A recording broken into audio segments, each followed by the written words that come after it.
Chuck Schumer, Mike Johnson, Klobuchar, Scalise. They're all making their way. I think it starts at 11. So we still got about a half hour before it really gets underway. Yeah, we got Steve Scalise, Chuck Schumer. Is that Scalise? You got Mike Johnson, Klobuchar. The Honorable Jackie Barber, the Clerk of the House of Representatives, the Honorable Kevin F. McCumber, Mr. John Bessler, Mrs. Kelly Johnson, Mrs. Iris Weinschall Schumer, and Mrs. Jennifer Scalise. Yeah.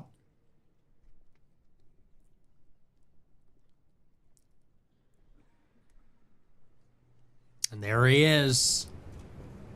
Awe. Looking pretty good. He's looking a little skinny.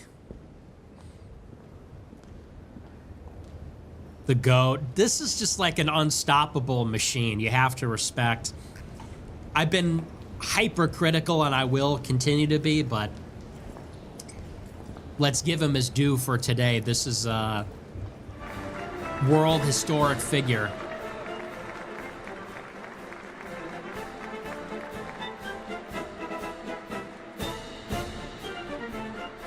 The Undertaker.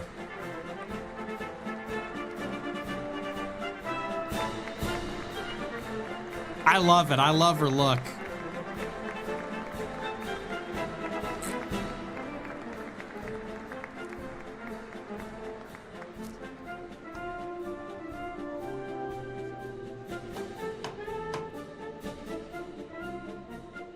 Cute.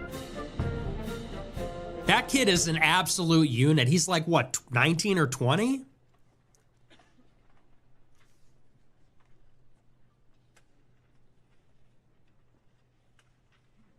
He's a specimen.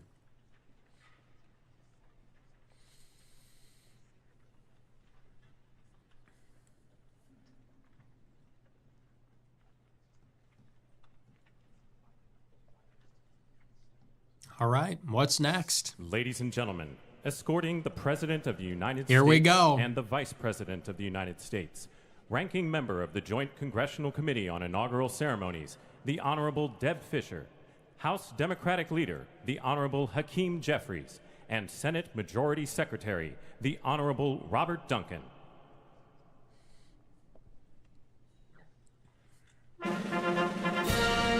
Here we go.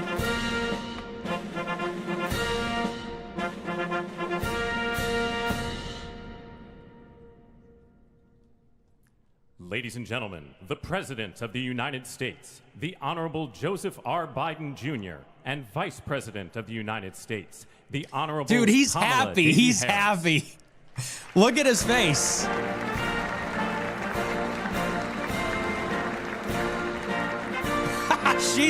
Look at him. He could not be happier, and she's livid.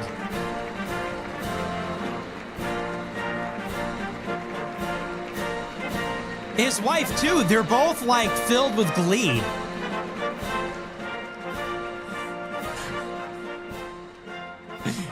Like, he's actually cheerful. That's awesome. You love to see it. That's like a white solidarity moment. And it's actually beautiful to watch. Ladies and gentlemen, escorting the Vice President-elect, the Executive Director for the Joint Congressional Committee on Inaugural Ceremonies, Mr. Michael Wagner, Senate Deputy Sergeant-at-Arms and Doorkeeper, Jason Bell, and House Deputy Sergeant-at-Arms, Mr. Sean Keating.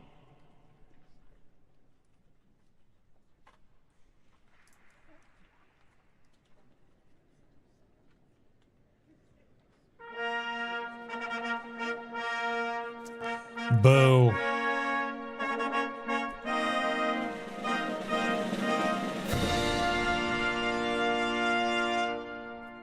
Ladies and gentlemen, the Vice President-elect of the United States, the Honorable J.D. Vance.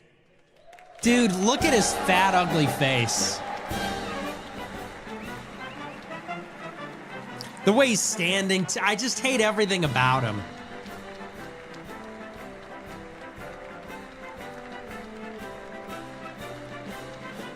Ugh. His gross beard. Gross fat face. Look at how puffy he is. I don't like him. And I don't like his wife. His wife, you know, is a liberal bitch. How much you want to bet? I mean, she's an immigrant, and her parents are Indian supremacists. So, how much you want to bet? He's got his eyeliner on. Makeup by James Charles. That's how you know we're back. Right? That's how you know that we're back, because all the hotels have Trump merch in the lobby, and James Charles did J.D. Vance's makeup. That's how you know that would have never happened in 2016. James Charles doing Vance's makeup, that would have never happened in 16. That's how you know we're back. He's the latest one that had the epiphany, right? Bezos, Zuckerberg, Soros. The Honorable William P. McFarland. Senate Sergeant at Arms and Doorkeeper, the Honorable Jennifer A. Hemingway. Senate Majority Leader, the Honorable John Thune. And the Joint Congressional Committee on Inaugural Ceremonies. House Democratic Leader, the Honorable Hakeem Jeffries. House Majority Leader, the Honorable Steve Scalise. Speaker of the House of Representatives, the Honorable Mike Johnson. Senate Democratic Leader, the Honorable Charles E. Schumer. Ranking Member of the Joint Congressional Committee on Inaugural Ceremonies, the Honorable Deb Fischer. And Chairwoman of the Joint Congressional Committee on Inaugural Ceremonies, the Honorable Amy Klobuchar.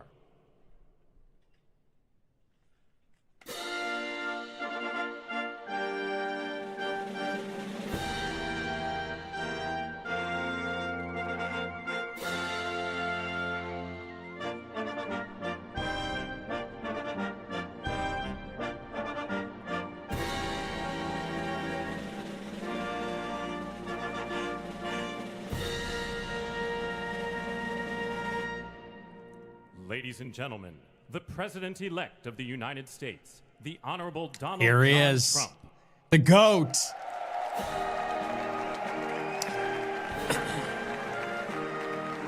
Wow. This is an historic moment. It's unbelievable. It's honestly unbelievable. Everything he's been through, it's a 10-year journey. It's remarkable.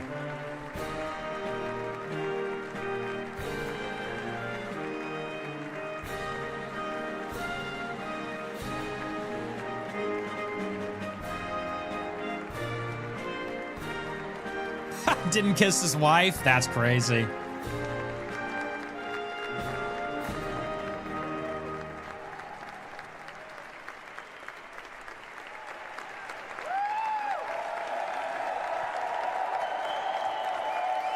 Wow.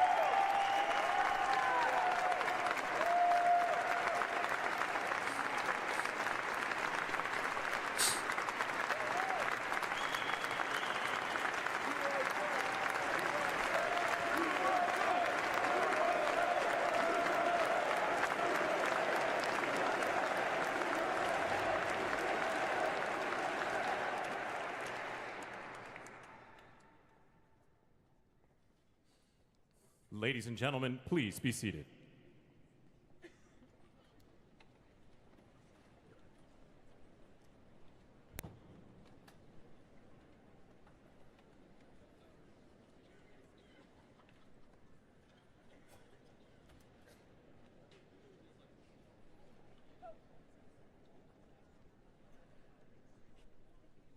Ugh, look at his face, dude.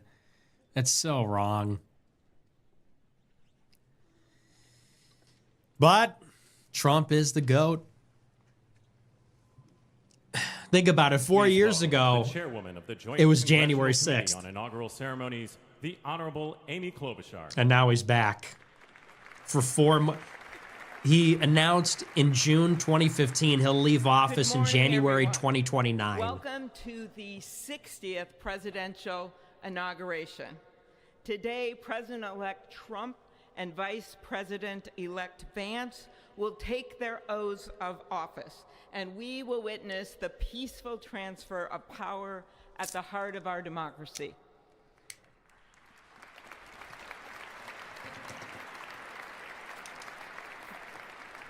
For the past year, I've chaired the inaugural ceremony committee, which includes the leadership of Congress from both parties.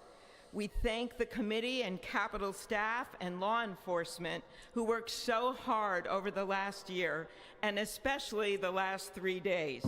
You've done a beautiful job, and you have shown grace under pressure.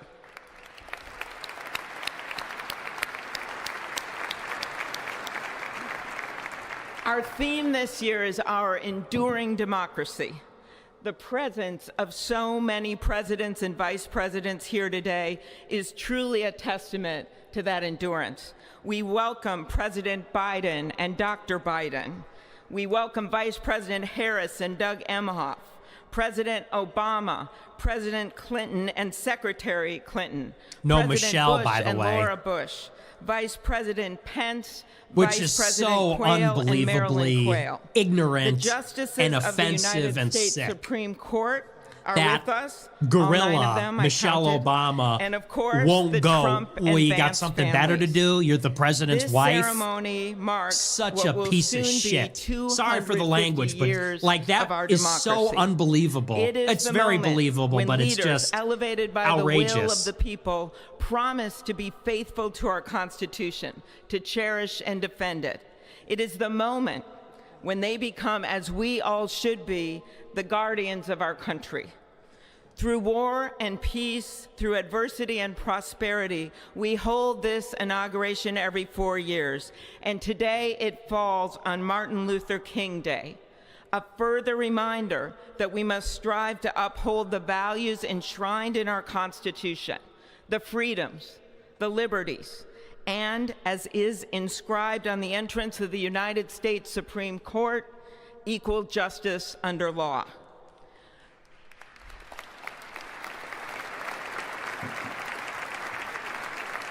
this whole thing is like a But subtweet. what makes this moment more than a passing ceremony is all who are watching it across the country, the people of this nation, the ordinary people doing extraordinary things.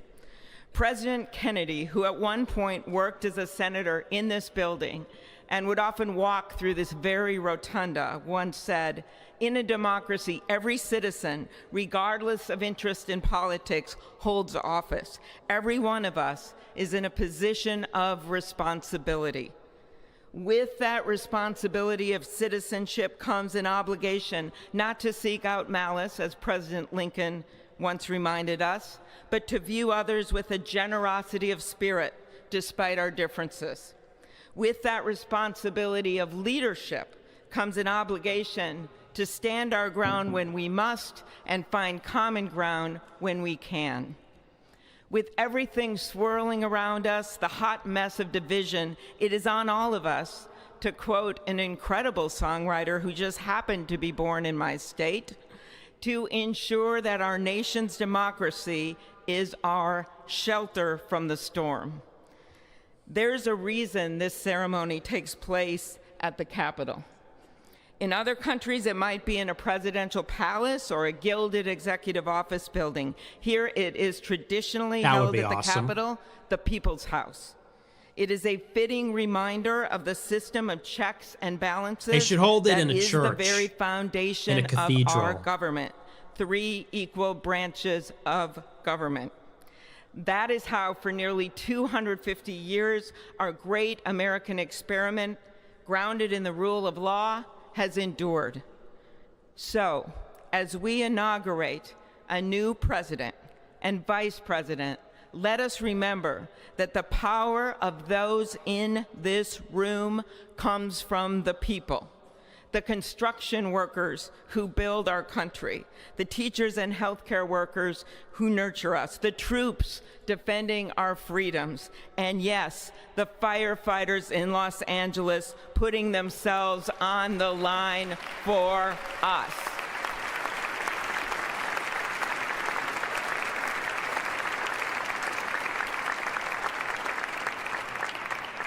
Our democracy's strength and grit must match theirs.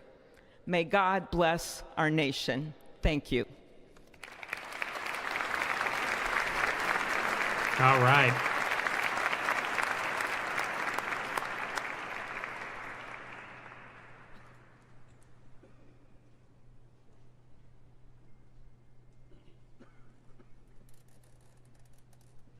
Hillary's there too. Good afternoon.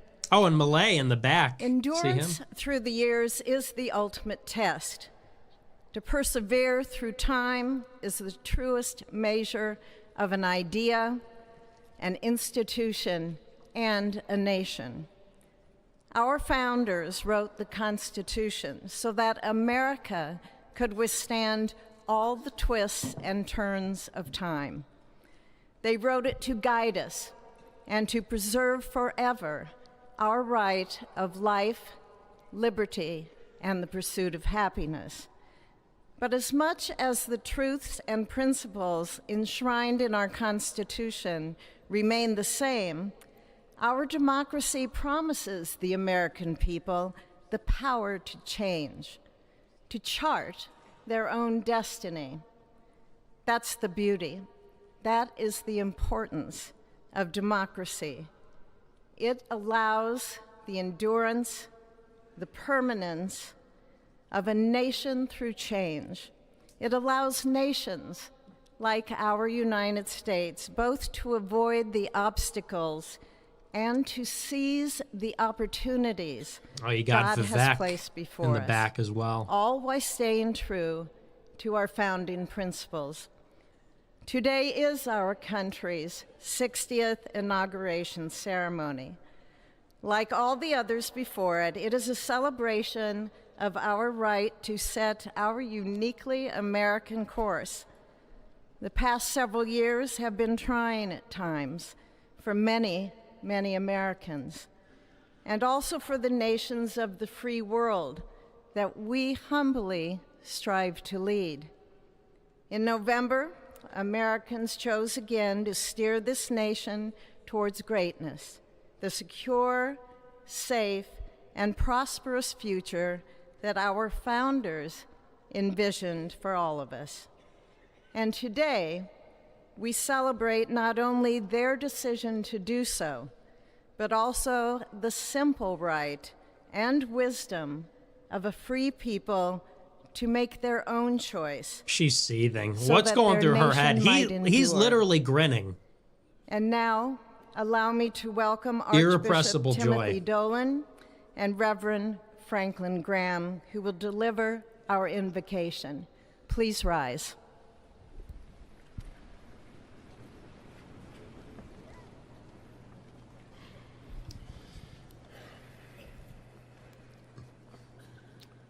Be still and know that I am God, supreme among the nations, supreme on the earth. Let us pray. Remembering General George Washington on his knees at Valley Forge, recalling Abraham Lincoln at his second inaugural, with malice toward none, with charity for all, with firmness in the right as God gives us to see the right. Remembering General George Patton's instructions to his soldiers as they began the Battle of the Bulge 8 decades ago. Pray. Pray when fighting. Pray alone. Pray with others. Pray by night. Pray by day.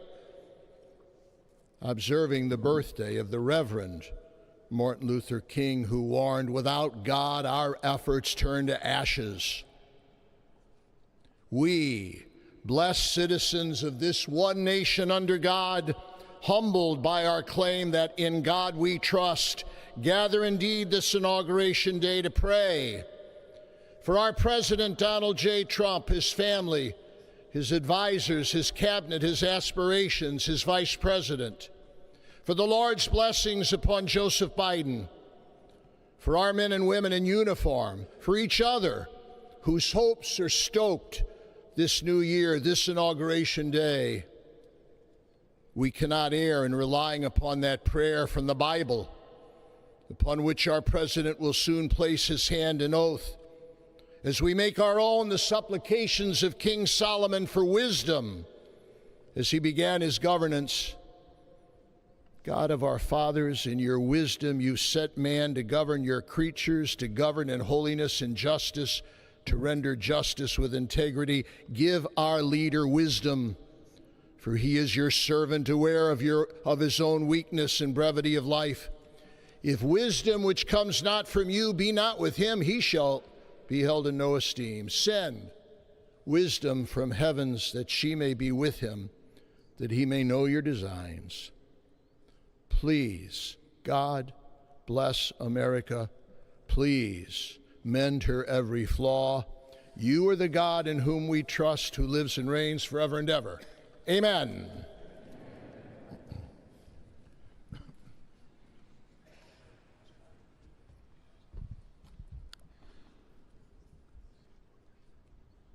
Mr. President, the last 4 years, there are times I'm sure you thought it was pretty dark. But look what God has done. We praise him and give him glory. Dude, look at Kamala. That's a W quote. God Let did. us pray. Our Father and our God, thou hast said, blessed is the nation whose God is the Lord. As the prophet Daniel prayed, blessed be the name of God forever and ever. For wisdom and might are his. He changes the times and the seasons. He removes kings. He raises up kings. He gives wisdom to the wise and knowledge to those who have understanding. Our Father, today, as President Donald J. Trump takes the oath of office once again, we come to say thank you, O Lord our God. Father, when Donald Trump's enemies thought he was down and out, you and you alone saved his life and raised him up with strength and power by your mighty hand. We pray for President Trump, that you'll watch over, protect, guide, direct him. Give him your wisdom from your throne on high. We ask that you would bless him and that our nation would be blessed through him. We also ask that you would bless and protect Melania as First Lady. We thank you for the beauty, the warmth, and grace that she shows not only to this nation. Look at Vance. He's even but to the praying whole like a world. fake. Oh, let me look like I'm praying we thank right you now. for Vice President-elect J.D. Vance It's just and his wife everything he Usha does is and their fake. young family. May he be a strength to President Trump, to stand beside him, to hold up his arms like Aaron held up the arms of Moses in the midst of battle. The prophet Samuel reminded the people, it was you And the that brought goat. them up from the land of Egypt. And he said, now stand still, that I may reason with you before the Lord. So, Father, we take this moment to stand still, to remember the great things that you have done for this nation. Thank you for the protection, the bounty, the freedoms that we so enjoy. We remember to keep our eyes fixed on you, and may our hearts be inclined to your voice.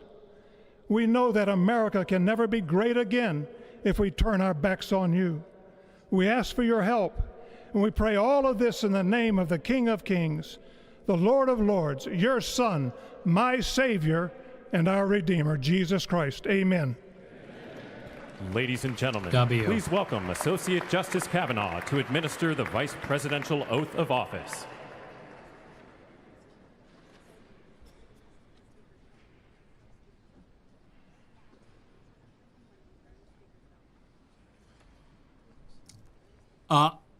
Dude.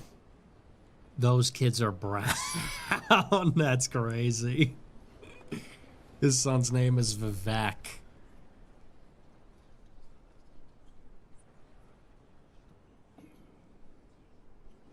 Bruh.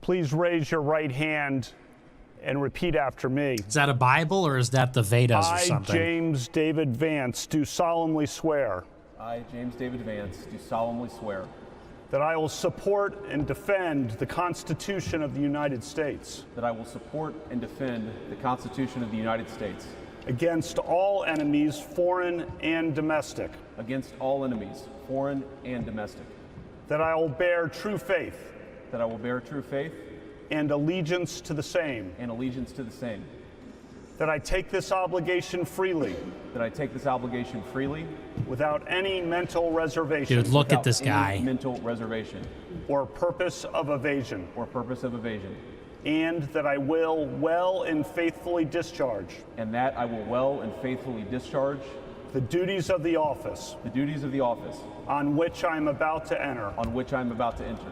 So help me God. So help me God. Congratulations, Mr. Vice President.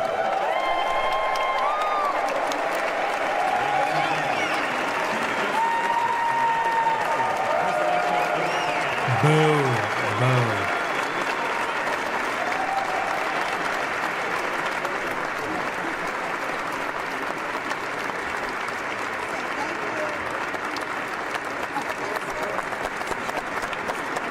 He's so cute. Love Trump. Love Ladies and Trump. gentlemen, please welcome Hate Vance. Chief Justice Roberts to administer the presidential oath of office.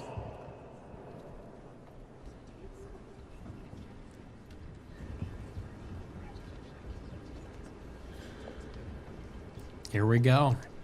47.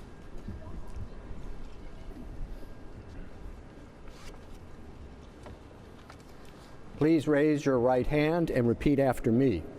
I, Donald John Trump, do solemnly swear I, Donald John Trump, do solemnly swear that I will faithfully execute that I will faithfully execute the office of President of the United States the office of President of the United States and will, to the best of my ability, and will, to the best of my ability, preserve, protect, and defend preserve, protect, and defend the Constitution of the United States. the Constitution of the United States. So help me God. So help me God.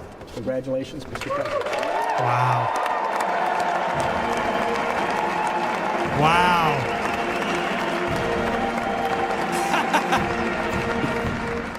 That's awesome.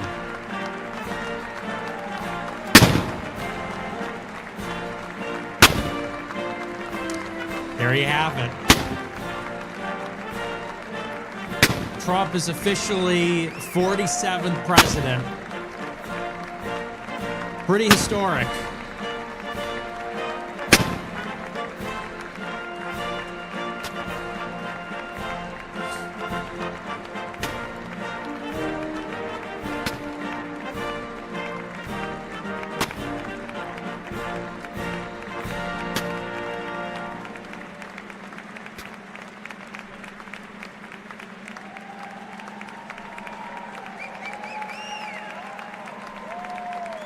It's hard to believe it's real.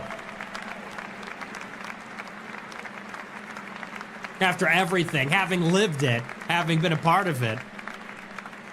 The January 6th debacle, the Capitol, Stop the Steal, the whole thing. It is probably the greatest political comeback in U.S. history. Right? Bigger than Nixon.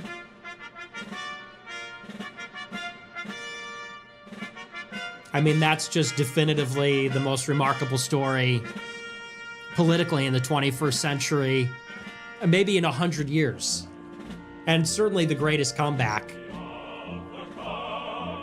When you consider all of it, not even just the Capitol, but the charges, the conviction, I mean, the whole thing, it's just, there's never been anything like it.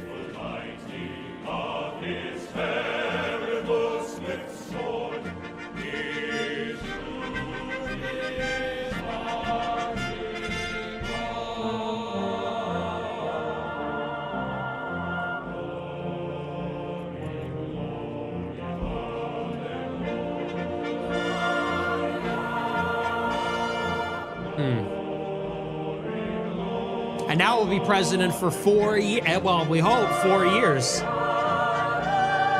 15 years of total political domination. Think about it.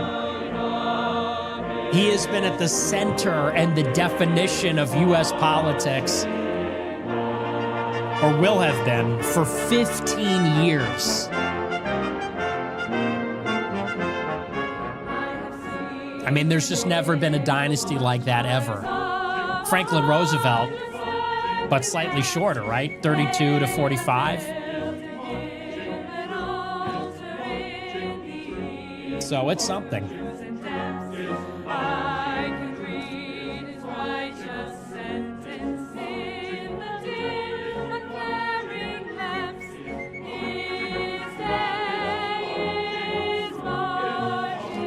Sounds like we're having a little timing issue.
Euphonium.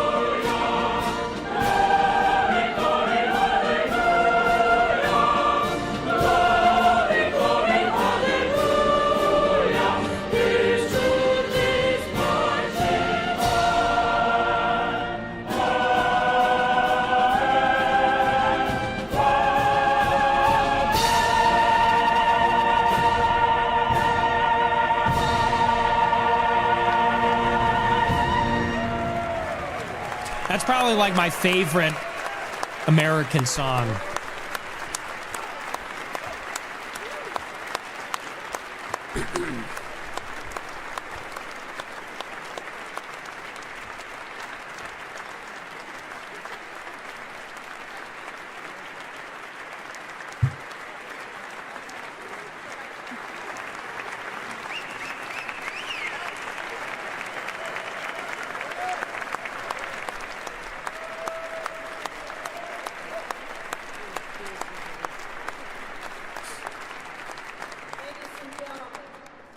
It is my honor and pleasure to introduce to you the 45th and the 47th President of the United States of America, Donald J. Trump. It's official.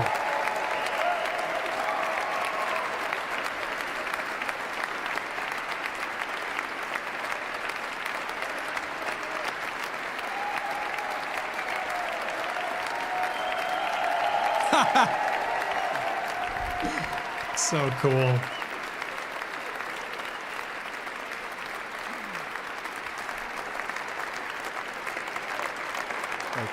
Thank you very much, everybody. Well, thank you very, very much.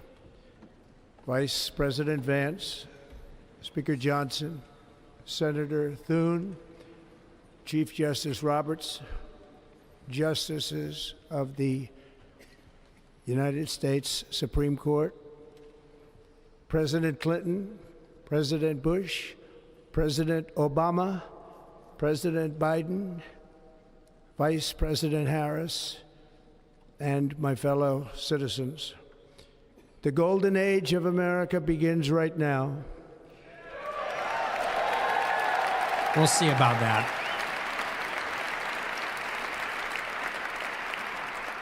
From this day forward, our country will flourish and be respected again all over the world. We will be the envy of every nation, and we will not allow ourselves to be taken advantage of any longer. During every single day of the Trump administration, I will very simply put America first. Love to hear that. Not as good as the first Our inaugural, sovereignty will be reclaimed. Our safety will be restored. The scales of justice will be rebalanced. The vicious, violent, and unfair weaponization of the Justice Department and our government will end.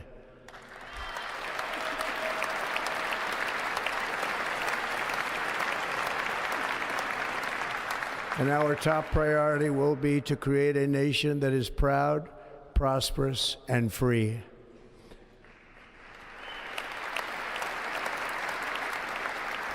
America will soon be greater, stronger, and far more exceptional than ever before. I return to the presidency confident and optimistic that we are at the start of a thrilling new era of national success. A tide of change is sweeping the country, sunlight is pouring over the entire world, and America has the chance to seize this opportunity like never before. But first, we must be honest about the challenges we face. While they are plentiful, they will be annihilated by this great momentum that the world is now witnessing in the United States of America. As we gather today, our government confronts a crisis of trust. For many years, a radical and corrupt establishment has extracted power and wealth from our citizens while the pillars of our society lay broken and seemingly in complete disrepair.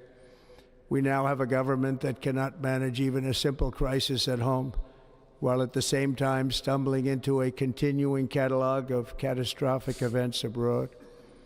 It fails to protect our magnificent, law-abiding American citizens, but provides sanctuary and protection for dangerous criminals, many from prisons and mental institutions that have illegally entered our country from all over the world. This is good so We far. have a government that has given unlimited funding to the defense of foreign borders, but refuses to defend American borders or, more importantly, its own people.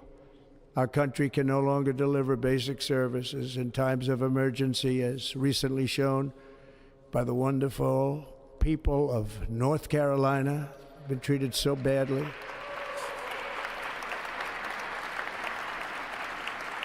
And other states who are still suffering from a hurricane that took place many months ago.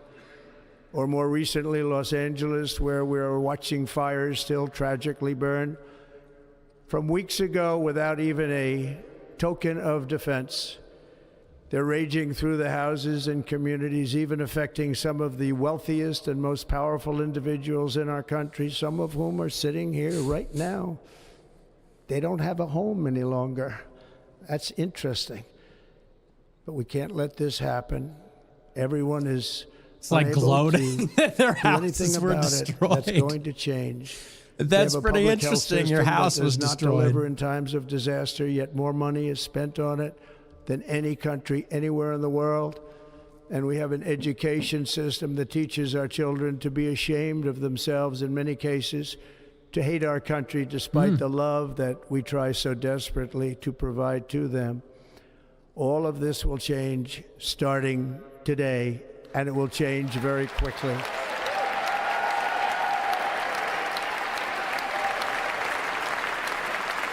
It's a good speech. This is like more radical than anything from the campaign. Well, My recently. recent election is a mandate to completely and totally reverse a horrible betrayal and all of these many betrayals that have taken place, and to give the people back their faith, their wealth, their democracy, and indeed their freedom. From this moment on, America's decline is over.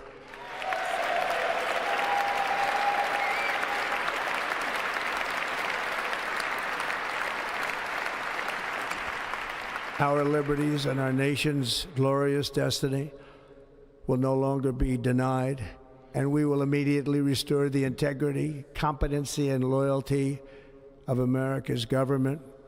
Over the past 8 years, I have been tested and challenged more than any president in our 250-year history, and I've learned a lot along the way. The journey to reclaim our republic has not been an easy one, that I can tell you. Those who wish to stop our cause have tried to take my freedom and indeed to take my life. Just a few months ago in a beautiful Pennsylvania field, an assassin's bullet ripped through my ear. But I felt then, and believe even more so now, that my life was saved for a reason. I was saved by God to make America great again. I love that. They won't stand. That's so good. Divine mandate. Literally, divine mandate.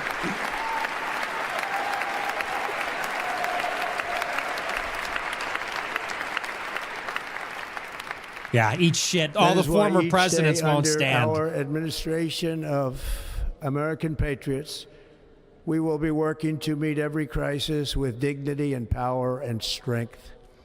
We will move with purpose and speed to bring back hope, prosperity, safety, and peace for citizens of every race, religion, color, and creed. For American citizens, January 20th, 2025 is Liberation Day.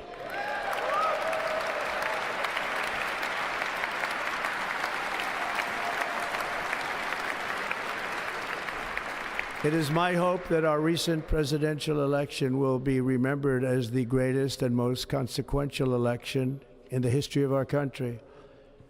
As our victory showed, the entire nation is rapidly unifying behind our agenda with dramatic increases in support from virtually every element of our society, young and old, men and women, African Americans, Hispanic Americans, Asian Americans, urban, suburban, rural, and very importantly, we had a powerful win in all 7 swing states, and the popular vote, we won by millions.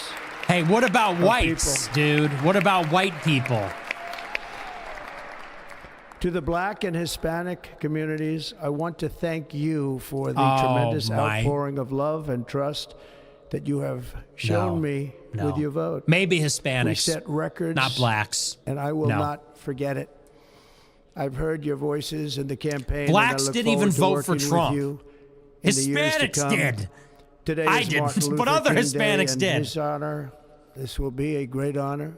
But Always in his blacks. honor, we will strive together to make his dream a reality. We will make his dream come true. Are you, dude? What? Dude, Martin Luther King would hate you. He would hate you. Martin Luther King Jr. would be marching with Floyd. Okay. That's crazy. Well, it's not surprising, man. National unity is now returning to America, and confidence and pride is soaring like never before. In everything we do, my administration will be inspired by a strong pursuit of excellence and unrelenting success. We will not forget our country, we will not forget our Constitution, and we will not forget our God. Can't do that. Cheap.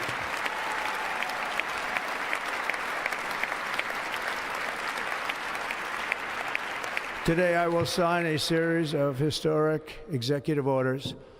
With these actions, we will begin the complete restoration of America and the revolution of common sense. It's all about common sense. Dude, no. First, I will declare a national emergency at our southern border.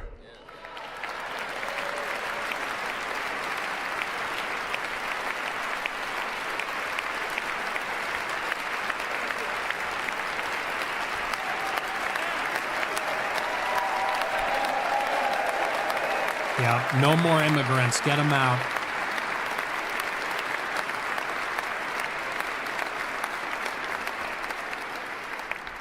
All illegal entry will immediately be halted, and we will begin the process of returning millions and millions of criminal aliens back to the places from which they came. W. We will reinstate my Remain in Mexico policy.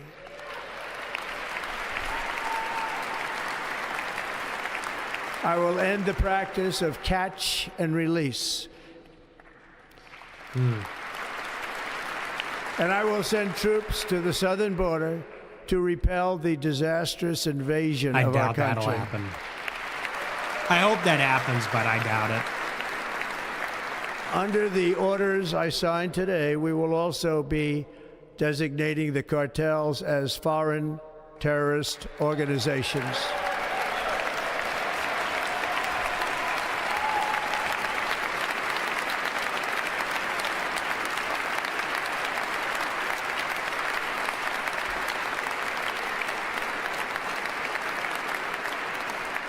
And by invoking the Alien Enemies Act of 1798, I will direct our government to use the full and immense power of federal and state law enforcement to eliminate the presence of all foreign gangs and criminal networks, bringing devastating crime to U.S. soil, including our cities and inner cities.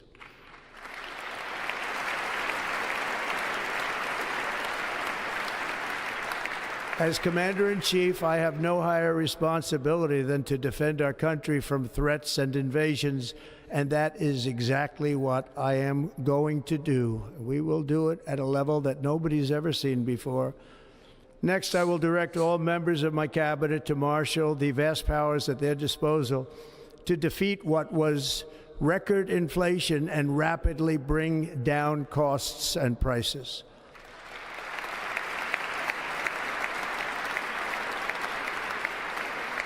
The inflation crisis was caused by massive overspending and escalating energy prices, and that is why today I will also declare a national energy emergency. We will drill, baby, drill.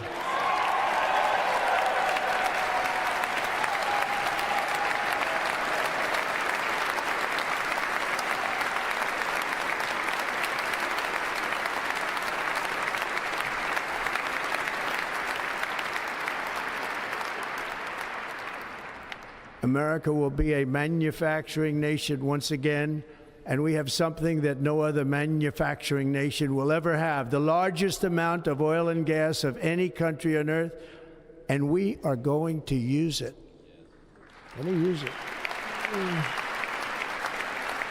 We will bring prices down, fill our strategic reserves up again, right to the top, and export American energy all over the world.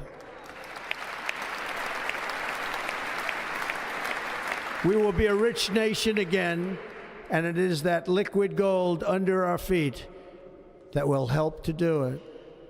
With my actions today, we will end the Green New Deal, and we will revoke the electric vehicle mandate, saving our auto industry and keeping my sacred pledge to our great American auto workers.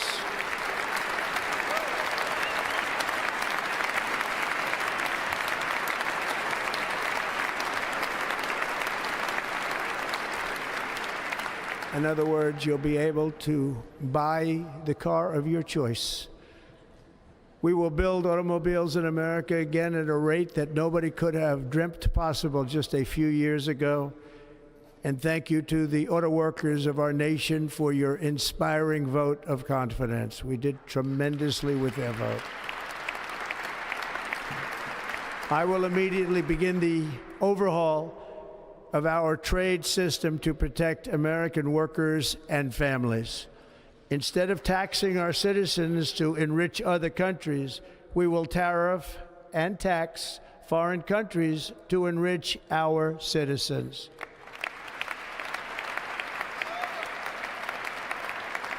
For this purpose, we are establishing the External Revenue Service to collect all tariffs, duties, and revenues. It will be massive amounts of money pouring into our treasury, coming from foreign sources.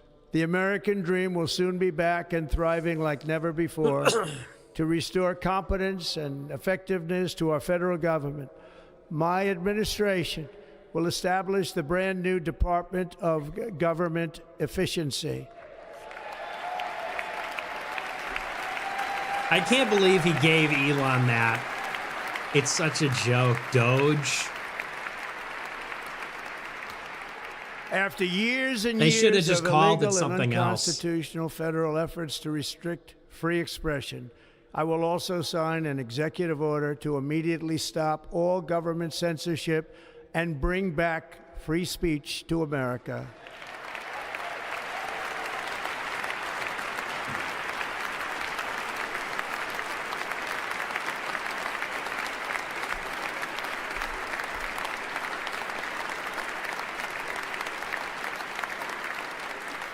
Never again will the immense power of the state be weaponized to persecute political opponents. Something I know something about. We will not allow that to happen. It will not happen again. Under my leadership, we will restore fair, equal, and impartial justice under the constitutional rule of law.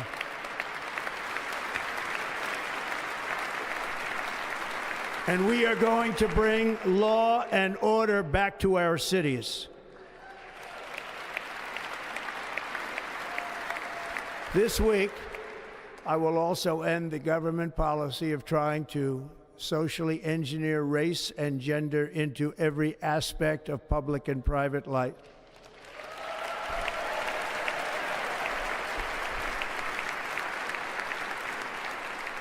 We will forge a society that is colorblind and merit-based.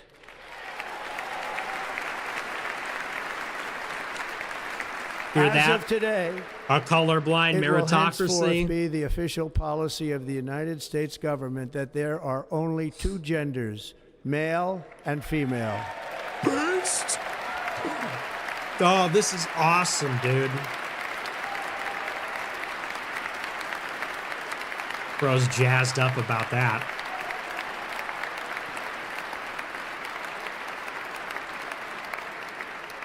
This week, I will reinstate any service members who were unjustly expelled from our military for objecting to the COVID vaccine mandate Dalton. with full back pay. Dalton Claude is back in the game.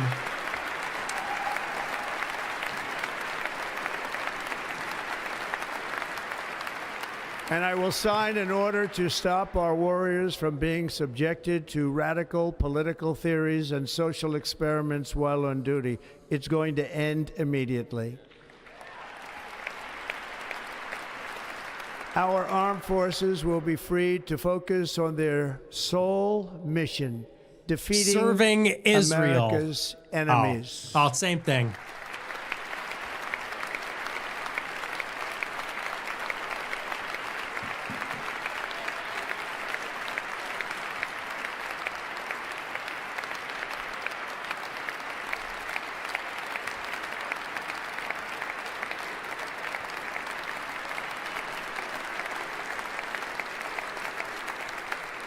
Like in 2017, we will again build the strongest military the world has ever seen. We will measure our success not only by the battles we win, but also by the wars that we end, and perhaps most importantly, the wars we never get into.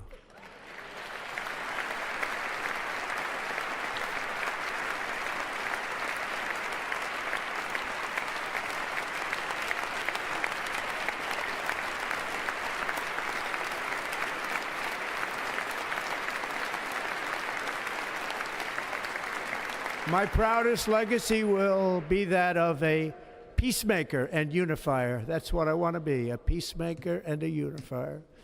I'm pleased to say that as of yesterday, one day before I assumed office, the hostages in the Middle East are coming back home to their families.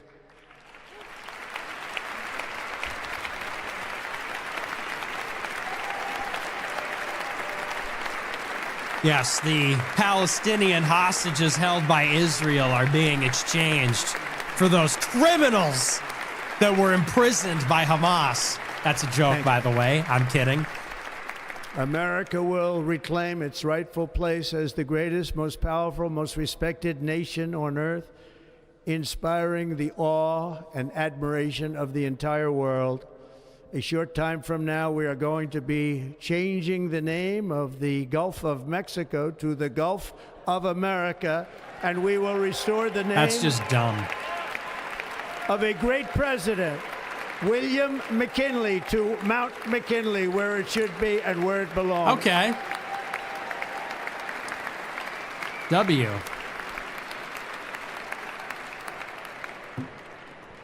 President McKinley made our country very rich through tariffs and through talent. He was a natural businessman and gave Teddy Roosevelt the money for many of the great things he did, including the Panama Canal, which has foolishly been given to the country of Panama after the United States. The United States, I mean, think of this, spent more money than ever spent on a project before and lost 38,000 lives in the building of the Panama Canal.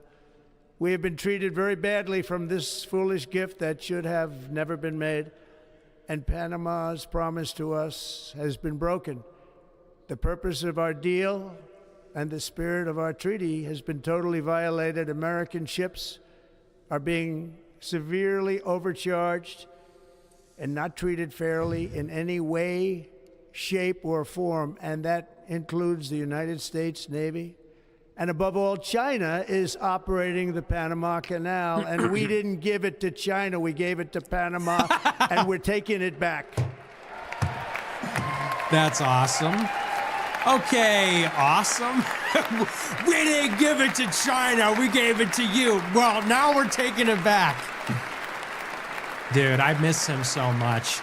I did miss him as a guy. Above all, my message to Americans today is that it is time for us to once again act with courage, vigor, and the vitality of history's greatest civilization.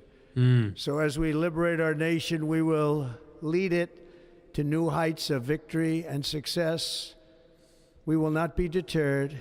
Together we will end the chronic disease epidemic and keep our children safe, healthy, and disease-free. The United States will once again consider itself a growing nation, one that increases our wealth, expands our territory, builds our cities, raises our expectations, and carries our flag into new and beautiful horizons. And we will pursue our manifest destiny into the stars, launching American astronauts to plant the stars and stripes on the planet Mars. Never gonna happen.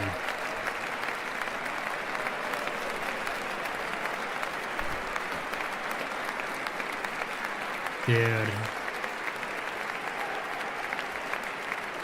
President, I fucking love science. Ambition is the lifeblood of a great nation. And right now, our nation is more ambitious than any other. There's no nation like our nation. Americans are explorers, builders, innovators, entrepreneurs, and pioneers. The spirit of the frontier is written into our hearts.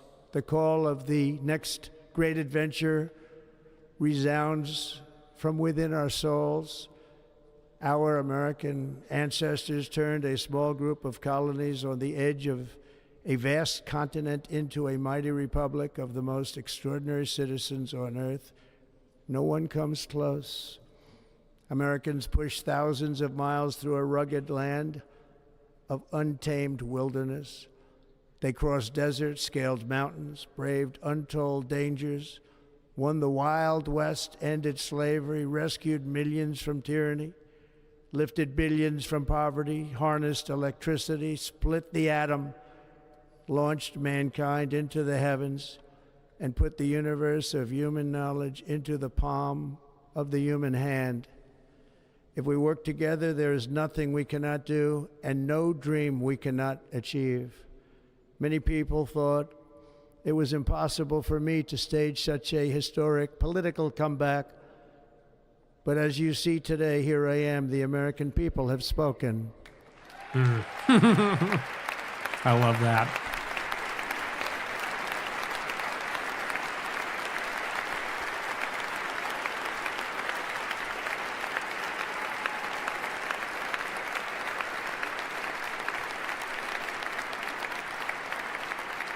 I stand before you now as proof that you should never believe that something is impossible to do. In America, the impossible is what we do best.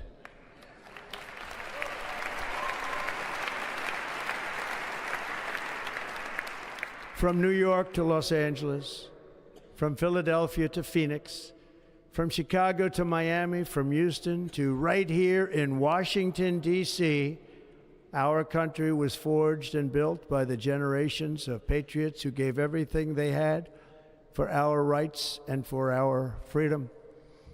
They were farmers and soldiers, cowboys and factory workers, steel workers and coal miners, police officers and pioneers who pushed onward, marched forward, and let no obstacle defeat their spirit or their pride. Together they laid down the railroads, raised up the skyscrapers, built great highways, won 2 world wars, defeated fascism and communism, and triumphed over every single challenge that they faced. After all we have been through together, we stand on the verge of the 4 greatest years in American history. With your help, we will restore America, promise, and we will rebuild the nation that we love, and we love it so much. We are one people, one family, and one glorious nation under God. So to every parent who dreams for their child, and every child who dreams for their future, I am with you, I will fight for you, and I will win for you. We are going to win like never before.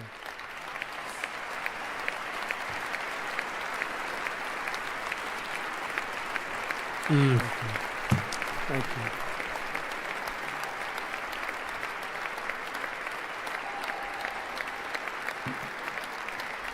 Thank you. Thank you.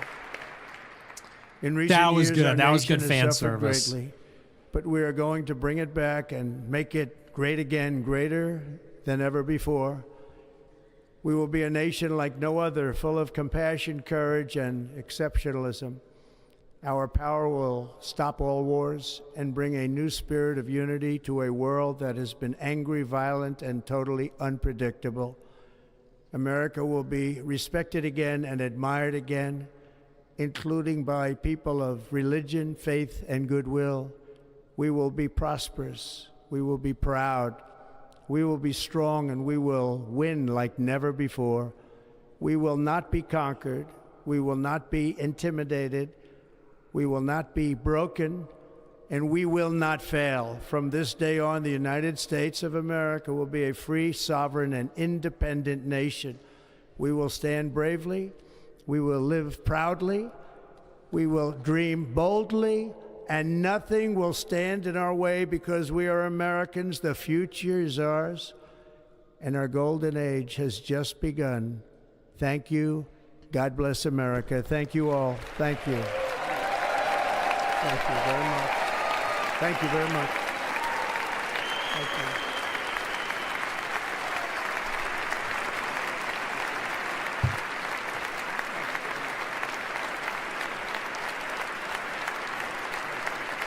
Great speech. Honestly, I loved it. Thank you.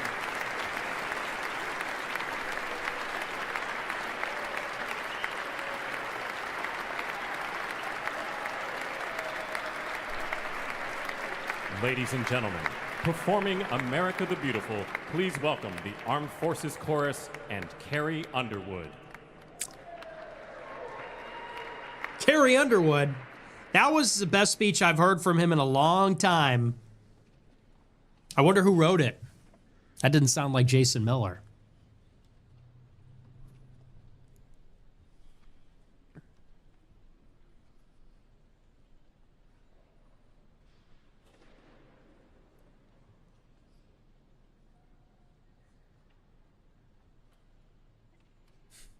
Someone says, great speech. There was no weaving. Yeah, I'm glad we left the weave out of that one.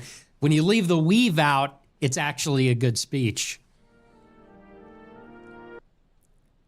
Well, it's important to hear those themes like sovereignty and independence. That's my favorite part, because that is really what separates nationalism from conservatism, is to focus on sovereignty and independence and the identity of the nation, rather than on abstract ideological values like freedom, limited government, individualism. Maybe if it's said succinctly like that, people can understand the real distinction between what we get from normal Republicans and what makes Trump unique. Sovereignty and independence are actually not ideological. They're a reality. It's a structural fact, as opposed to things like individualism and freedom, which are ideological. So whenever he focuses on those things, America First, for example, is a statement about independence and sovereignty. It's not actually a value statement. It says the government should not be captured by special interests. So, if you know the words, help me out here. Oh, beautiful. Oh, they're gonna not do it with the music? Spacious skies, for amber waves of grain, for purple mountain majesties above the fruited plain. America,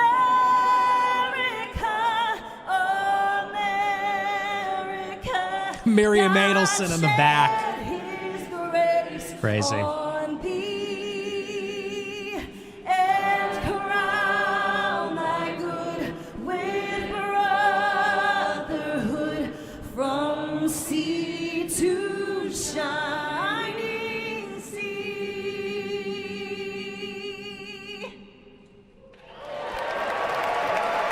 That was good. That was a nice moment.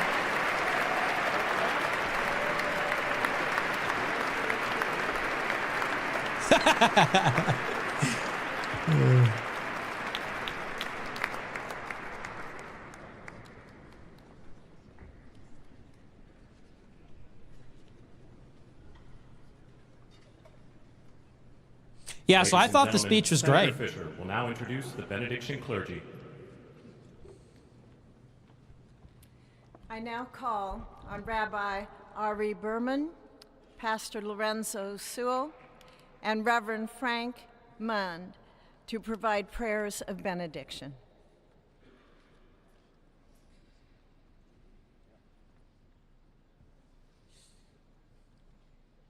Oh, no. No. No. I take it back.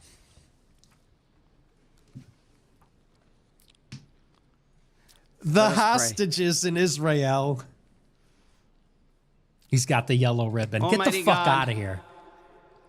Your prophet Jeremiah walked the streets of Jerusalem and blessed its inhabitants with the Hebrew words, Baruch HaGever Asher Yiftach BaHashem.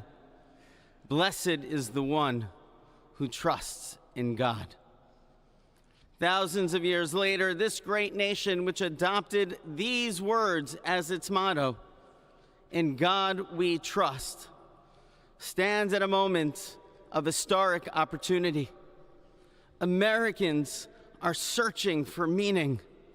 Our merciful Father, help us rise to meet this moment. Bless President Donald J. Trump and Vice President J.D. Vance with the strength and courage to choose the right and the good, Unite us around our foundational biblical values of life and liberty, of service and sacrifice, and especially of faith and morality, which George Washington called the indispensable supports of American prosperity. Guide our schools and college campuses, Oh which my have been gosh. experiencing such Get unrest, the fuck out of here, to dude. inspire the next generation, to pair progress with purpose, knowledge with wisdom, and truth with virtue. Hear the cry of the hostages, There it is. both There American it is. and Israeli, Shut up. whose pain our president so acutely What a feels. stain. What a stain on a beautiful We are ceremony. so thankful for the 3 young women who yesterday returned home. Ugh, And disgusting. pray that the next 4 years brings peace to Israel Get and the fuck throughout out of here. the Middle East. Almighty God, grant all Americans the opportunity to realize our shared dream of a life filled with peace and plenty, health and happiness, compassion and contribution. Stir within us the confidence to rise to this moment. For while we trust in God, God's trust is in us, the American people. America is called to greatness, to be a beacon of light and a mover of history. May our nation merit the fulfillment of Jeremiah's blessing, that like a tree planted by water, we shall not cease to bear fruit. May all of humanity experience your love and your blessing. May it be thy will, and let us say, Amen. Let us pray for our 47th president. There's your Heavenly sovereignty. Father, we're so grateful that you gave our 45th All and right, now W. our 47th president My man. a millimeter miracle. We are grateful that you are the one that have called him for such a time as this, that America would begin to dream again. We pray that we would fulfill the true meaning of our creed, that we hold these truths to be self-evident, that all men are created equal. We pray that you use our president, that we will live in a nation where we will not be judged by the color of our skin, but by the content of our character. Heavenly Father, in the name of Jesus, we are so grateful today that you will use our 47th president so we would sing with new meaning, my country, 'tis of thee. Sweet land of liberty, of thee I sing. Land where my fathers died, land of the pilgrim's pride, from every mountainside. All Let right. freedom ring, and Let's because be classy. America is called to be a great nation, we believe that you will make this come true. So let freedom ring. From the prodigious hilltops of New Hampshire, let freedom ring. Come on now.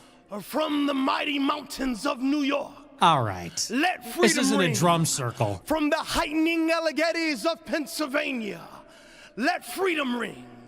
From the snow-capped Rockies of Colorado, let freedom ring. Where's the From decorum? the curvaceous hilltops of California, but God, we're asking you not only that, let freedom ring from Stone Mountain, Georgia. Let freedom ring from Lookout Mountain of Tennessee. Let freedom ring from every hill and every molehill in Mississippi, from every state, every city, every village, and every hamlet. And when we let freedom ring, we will be able to speed up that day where all of your children, black men and white men, Protestant and Catholic, Jew and Gentile, will be able to sing in the meaning of that old Negro spiritual, free at last, Ugh. free at last. Thank you, God Almighty. We are free at last. If you believe where the Spirit of the Lord is, there is liberty. Come on, put your hands together and give your great God great glory.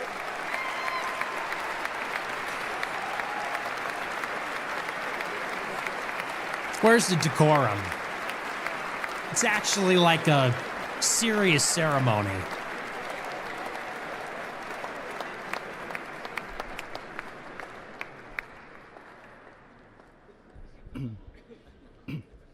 Almighty and eternal God, we gather here today in reverence, joined in our shared hopes and dreams for our beloved nation.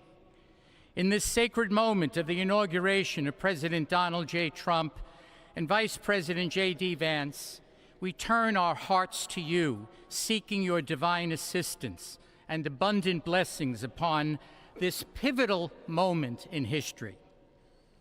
We come before you with profound gratitude for the many gifts you have bestowed upon our land.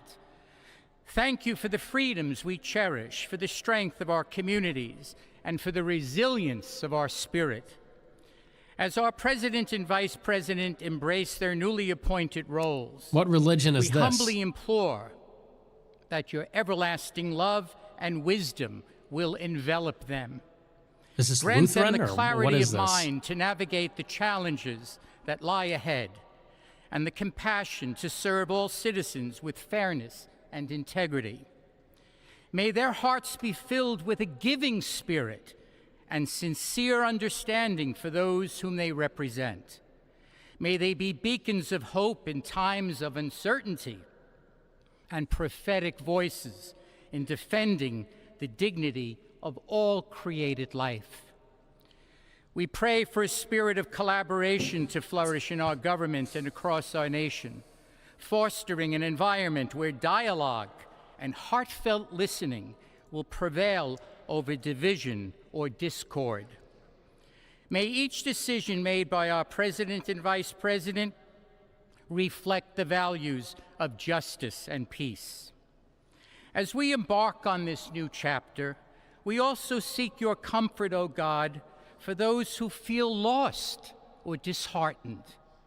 In this time of transition, may your light shine upon them, reaffirming their belief in a brighter tomorrow. May we all strive to lift one another, supporting our fellow citizens with kindness and empathy, recognizing that together we can overcome any adversity. Grant us the strength to endure, the courage to face our fears, and the clarity to see the light that remains, even when clouds of uncertainty may gather. Inspire our new leaders to be champions for the vulnerable and advocates for those whose voices are often silenced. May they pursue policies that promote the well-being of all, like Groypers, seeking to build bridges that will foster unity and belonging. As we stand witness to this inauguration, we hold fast to our faith in the goodness of each of us and the possibility of change. We trust that with your guidance,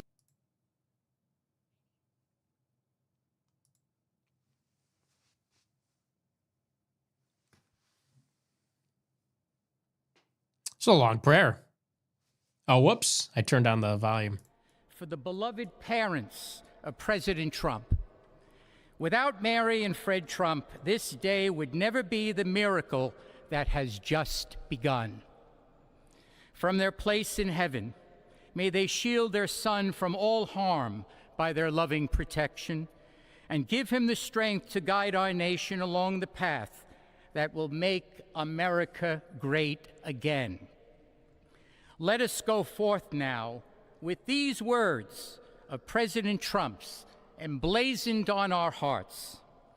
As long as we have pride in our beliefs, courage in our convictions, and faith in our God, does he think this is his time? Like, dude. We stand tall, we stand proud, because we are Americans. You're milking and it. Americans kneel to God, and to God alone.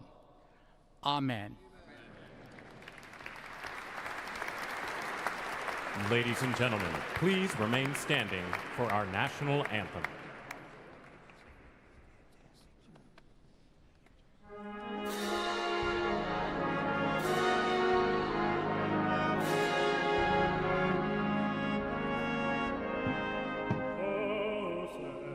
can you say, o'er the dawn's early light, what so proudly we hailed at the twilight's last gleaming, whose blood stripes and bright stars through the perilous fight o'er the ramparts we watched were so gallantly streaming, and the rockets in glee, heaven's bursting A lot of timing issues with the music. give proof to the night that our flag was still there. Oh, sailors at Santiago,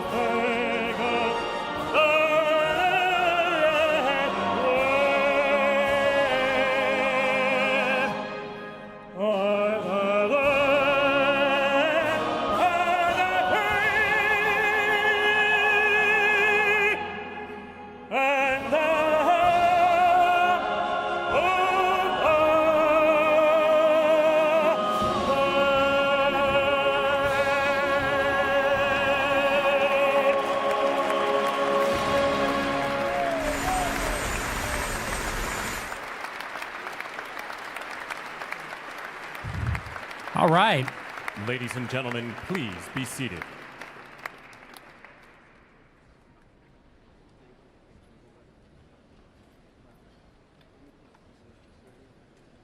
Ladies and gentlemen, please remain at your seats while the President and official party depart the platform.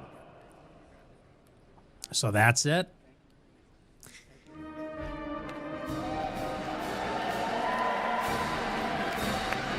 It's a pretty good ceremony. All things considered. I mean, obviously, look, you're going to get the black guy. You're going to get the rabbi. It is what it is. But the speech was good. I was actually surprised, because, I mean, let's just recognize what has been going on. Obviously, Trump has been accepted by mainstream society. The richest people in the world are here. Tech oligarchs. Trump is more mainstream and popular than ever. And I believe that for the past 6 to 9 months, the mainstream media has been conditioning him to act differently. He's not tweeting anymore. His speeches, at least in the final months of the campaign, were not as incisive or divisive as they used to be. And specifically after the RNC last summer in July, the New York Times praised Trump's tone. They said that it was a departure from his previous rhetoric, that he went from American carnage to unity and our future together. And they were writing in anticipation of the speech that this inaugural would continue that departure. If you remember, in Trump's first inaugural in 2017, he had a very famous line. He said, American carnage. He said, abandoned factories are like tombstones across the landscape. And that phrase, American carnage in particular, the media seized on that and said that was emblematic of a very dark tone. And so, like I said, I think in the past year, the media has been conditioning Trump to be more unifying and sunny and optimistic. And so they said his inaugural specifically would be a departure from that phrase, from the first one. So I was thinking this speech wasn't going to be good. I was thinking it was going to be in line with his RNC speech and some of the other rhetoric. But, I mean, he really went in. There was a little bit of that. But for the most part, it was classic Trump. And in particular, he really went at the political establishment, which is classic. So it was anti-establishment, but it was also very heavy on those nationalist themes, like I said, sovereignty, independence, America first. American identity and nationhood. So for those reasons, I liked it. Thematically, this was classic Trump. Like I said, hit the political establishment really hard, characterized himself as a departure not merely from the left, but from like the past 30 years of post-Cold War presidents. And then again, reiterating those other themes about our identity as a nation, sovereignty, independence. Those are very important words in the context of globalization. Now, here's where it falls apart a little bit for me. In terms of policy, it's all the stuff that we have come to expect. Border security, energy, some focus on technology, government efficiency, that sort of thing. The foreign policy stuff was actually surprisingly good. He talked about not getting into foreign wars. Didn't even really talk about Israel specifically. And reducing inflation and trade. Here's the thing.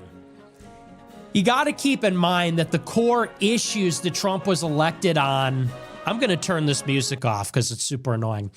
The core issues that Trump got elected on in 2016 were these: immigration, foreign policy, and trade. Specifically, an America First immigration policy that meant building a border wall, a physical, real, 30-foot tall concrete wall, the specifications for which were revealed in 2018, that extends to at least 1,000 out of 2,000 miles of the southern border. But it also means mass deportations. It also means even reducing legal immigration. On foreign policy, it was about ending America's involvement in Syria, Iraq, Afghanistan, and even reducing the reliance on the United States by South Korea, Germany, the NATO alliance. And then finally, on trade, it was about creating a robust and thorough trade program called industrial policy. That means that tariffs are here to stay. It means they're a systemic part of our economy. And the reason I say that is because that's actually not how they were treated in the first term under Biden, or the Treasury Secretary, Scott Bessent, doesn't think about it this way. Here's where there's been a departure in this inaugural address and in the recent campaign. On immigration, you'll notice Trump doesn't talk about a border wall anymore. It's just not even part of the conversation. He didn't say border wall. He didn't campaign on a border wall. He didn't say, like, there was no indication of a physical structure. When he's talking about border security, which I believe he'll do, he will implement executive orders like Remain in Mexico, which is migrant protection protocols. He will end catch and release. I believe he will do that, and he will reduce encounters at the border. Here's the problem. Trump did that in his first term. He did it way too late. He did it by the end. He did do it. But it was undone on day one by Joe Biden. And that is the problem with relying on enforcement alone. The reason why it matters, people might say, well, it's really arbitrary whether you build a wall or do these executive orders. It's not. Because when you build a border wall, the next administration is not going to take a wrecking ball to the border wall. If you do executive orders, if you only do enforcement, the next administration can simply stop enforcing. They could stop and undo the executive orders. That's exactly what happened the last time. Trump did not build a border wall. All he did was the executive orders, and Biden undid them in the first week. And we got 10 million illegals in 4 years. And now we're going to go back and do enforcement. So the border wall, I hope they'll resume construction of this wall. It's realistically an 18-foot bollard fence, which is different than a 30-foot concrete wall. I hope they'll resume construction, but I don't know if they will. They're going to do drones, they're going to do surveillance, they're going to do enforcement, but I don't think they're going to do a wall. And they're also not including the other aspects of it. Will there be mass deportations? That's the big question. Will they reduce legal immigration? They may do the opposite. So that's an issue. With regard to foreign policy, he gave some vague statements about ending wars, obviously relating to Gaza and Ukraine, not getting into new ones. Here's the problem. Let's talk specifics. Will the United States withdraw from Syria? Because Trump tried to withdraw from Syria several times in his first term. The Pentagon lied to him and said they were following through on that, and they weren't. And then they just outright refused. And we remain in Syria until this day. Will he withdraw us from Iraq? I don't know. Iraq doesn't want us there. There's a deal right now for us to withdraw. Will we stay? Trump now says that he wouldn't have fully withdrawn us from Afghanistan. Like, that's an issue. And that's not even to mention NATO, South Korea, the other commitments we have. And then, of course, there is these other operations, like, will there be regime change in Venezuela? Will there be regime change in Iran or other places? That is something they pursued in the first term. Why are there so many Venezuelan migrants? Because John Bolton, in Trump's first term, pursued a maximum pressure sanctions campaign against Maduro in Venezuela.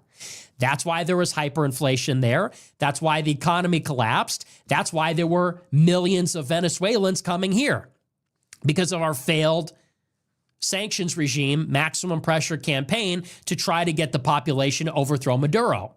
And then Trump gave them all TPS. They all came here as refugees. And on this last day in office, Trump gave temporary protected status to all these illegal Venezuelans. Are we going to pick up where we left off? Biden allowed Venezuela to sell their oil to offset some of the inflationary effects of the war in Ukraine. We put sanctions on Russian oil.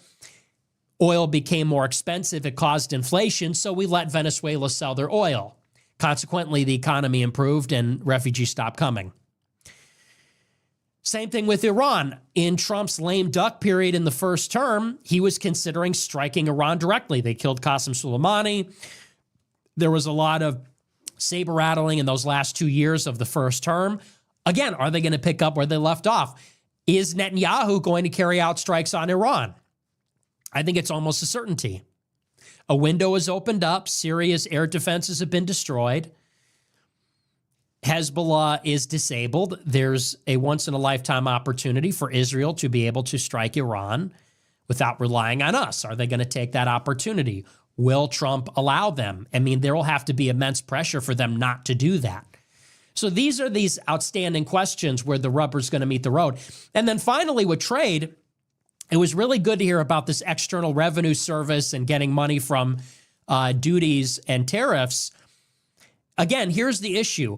Are we going to have across-the-board tariffs on all imports? Because that would be good. That would foster domestic industry and manufacturing. Or, alternatively, are we going to implement tariffs as a bargaining chip to secure bilateral trade deals? Because that's different. And that is what Scott Bessent, the Secretary of the Treasury, wants to do. That is what Trump's cabinet wants to do, just like the first time. Trump is a protectionist. He likes McKinley because McKinley was a protectionist. Trump wants to make tariffs part of our economy. And it's good for multiple reasons. One, again, it fosters industry in America. It protects jobs, but it also funds the government because you create revenue through that. But the people that he brings on in the first term and in the second term, they don't think about it that way. They think the tariffs are not going to be a structural part of trade or the economy. They think that we're just using them as leverage to get trade deals or for political purposes, and they will quickly be removed. And that's a conflict of vision. So Trump clearly wants protectionism. I think he's always been strongest on trade. And the reason that Trump likes tariffs is because tariffs can be applied unilaterally. Trump doesn't need to go through Congress, unlike these other things. To appropriate money for a wall, you need to go through Congress and then the courts, like when he tried to get the money from the DOD. With immigration, you have to go through Congress. With trade, he can implement the tariffs by himself, and I think that's why trade is his strongest issue. But again, we'll see if the cabinet follows through. So, you know, it's like some of these issues he's not as strong on as he was the first time. That's my concern. The rhetoric sounds great. Thematically, it's great. Independence, sovereignty, identity. That is what makes Trump unique. That is what makes him a nationalist. That's why I support him. And being a non-interventionist or something like having an America First foreign policy, I support that. Being a protectionist, I support that. Being an immigration restrictionist, I support that. Some of these issues he's stronger on than others. His entire cabinet is against him on all of those. That's the trouble. Because in politics, personnel is policy. So we have a great president, and he seems mostly aligned, but the people that he selected and appointed to run his cabinet are really not aligned on any of that. And if they are running these departments and agencies, they get to affect the policies. And so now the question is, has Trump learned from his mistakes the first time? Already, I would say, if I were to bet now, no. Because his appointments are all terrible. Mike Waltz, his national security advisor, is like a neocon.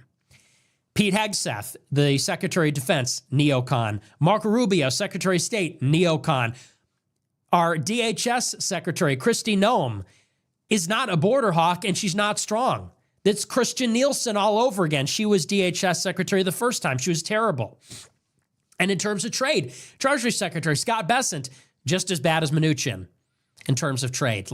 This guy's not a protectionist. He's literally a gay Soros Wall Street guy. So the personnel is already not better. So the question is Trump going to be more energetic? Will Vance enforce Trump's will? Will the chief of staff, Susie Wiles, enforce his will? I wouldn't count on it. So it was a good speech. Thematically, it lays bare some of the shortcomings in terms of policy. The cabinet appointments do not inspire confidence that the second term will be as good as the speech or that he's learned his lesson from the first term. With that being said, I'm relieved that Trump is president. I'm glad he's back. I love him as a man. Whatever you think about him, whatever you think about the possibilities of the second term, he's just a remarkable human being. It's a remarkable, the power and the weight of his story, it really shakes you to your core. Everything he's been through, everything we've been through, I've been through in this movement. I have a lot of sentimentality and a deep attachment to him and to this movement. So my critique doesn't come from a place of hatred or personal animosity at all. It just comes from a place of having been a part of this for a very long time and in a very intimate way. And also really being married to America first more than to this cadre of people that make up the Trump industry. So with that being said, I'm relieved he's alive, that he's the president, that he's not in jail. And for what it's worth, I believe the country will get better. Without a doubt, the administration of the country will improve. The economy will be better. I think there is a lower risk of a World War III. I trust Trump more than Harris or Biden. I think the rollback of DEI is a good thing. The advent of a more liberal climate on social media, and by liberal, I mean free, for free speech is a good thing. The rollback of DEI is good for white people. So there are a lot of positives. There's a lot of good. Border enforcement, I don't think there'll be mass deportations, but I think that border crossings will go down. Deportations will go up. They won't be what they need to be, but they'll be higher. So things will get better. And it's not that they're not going to be perfect. It's that, and here's my concern, I think that things are going to be good enough that it's going to bring all of these people back into the fold. This is my primary concern. When Trump ran in 2016, he ran as a revolutionary. And now that he's won the second time, the acceptance of this and tolerance of Trump by the system, to me, shows he's no longer a threat. And it seems like all these people that were storming the Capitol 4 years ago and thought the elections were rigged and the system was rigged, they're now firmly back on the plantation. voting and believing in the legitimacy and efficacy of the institutions. And I think Trump is actually having re-entrenching or retrenching effect on the political establishment. I think he creates confidence and credibility, ironically, for the system. And I don't necessarily think that's a good thing.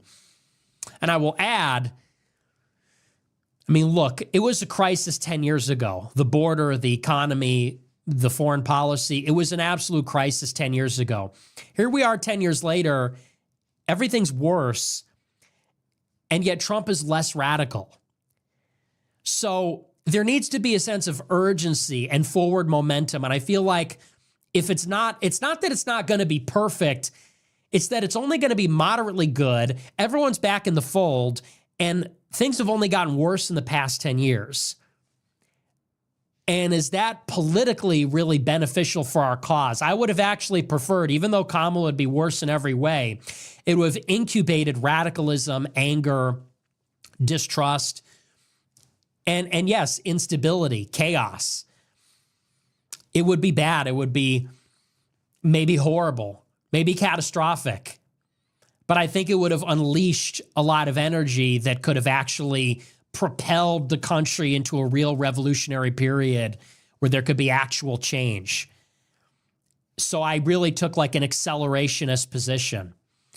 And with Trump in office, I think there's this release of pressure.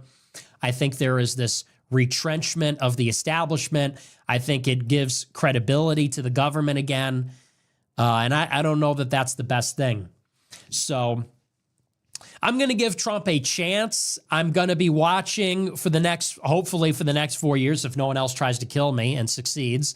Hopefully, knock on wood, I will be here for the next 4 years, and I'll be watching with you guys every day, Monday through Friday, 8 o'clock Central.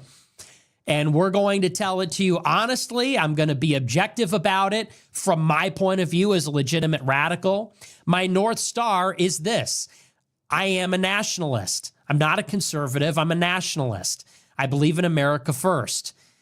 I think the country is becoming minority white. This demographic change is killing us. The genetic excellence of white people is why Europe and the United States have been truly remarkable in the history of mankind. I think that the Christian religion, specifically the Catholic version, is true. And I think without those things, whatever party is in office, this country will not last. It will be inferior. It will be objectively worse. So I think reversing the demographic change and spiritual apostasy, those are really our biggest issues. Outside of that, in order to achieve those things, we have to reclaim our sovereignty as a nation. And as it stands, the people that are standing in the way of our sovereignty as a nation is a fifth column of Jews. And said plainly, that's what it is.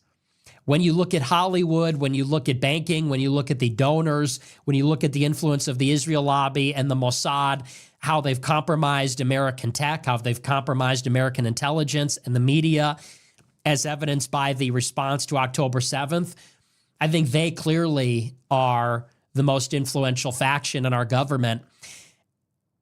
And that has been a major factor in the apostasy, the demographic change, and some of the other catastrophic trends.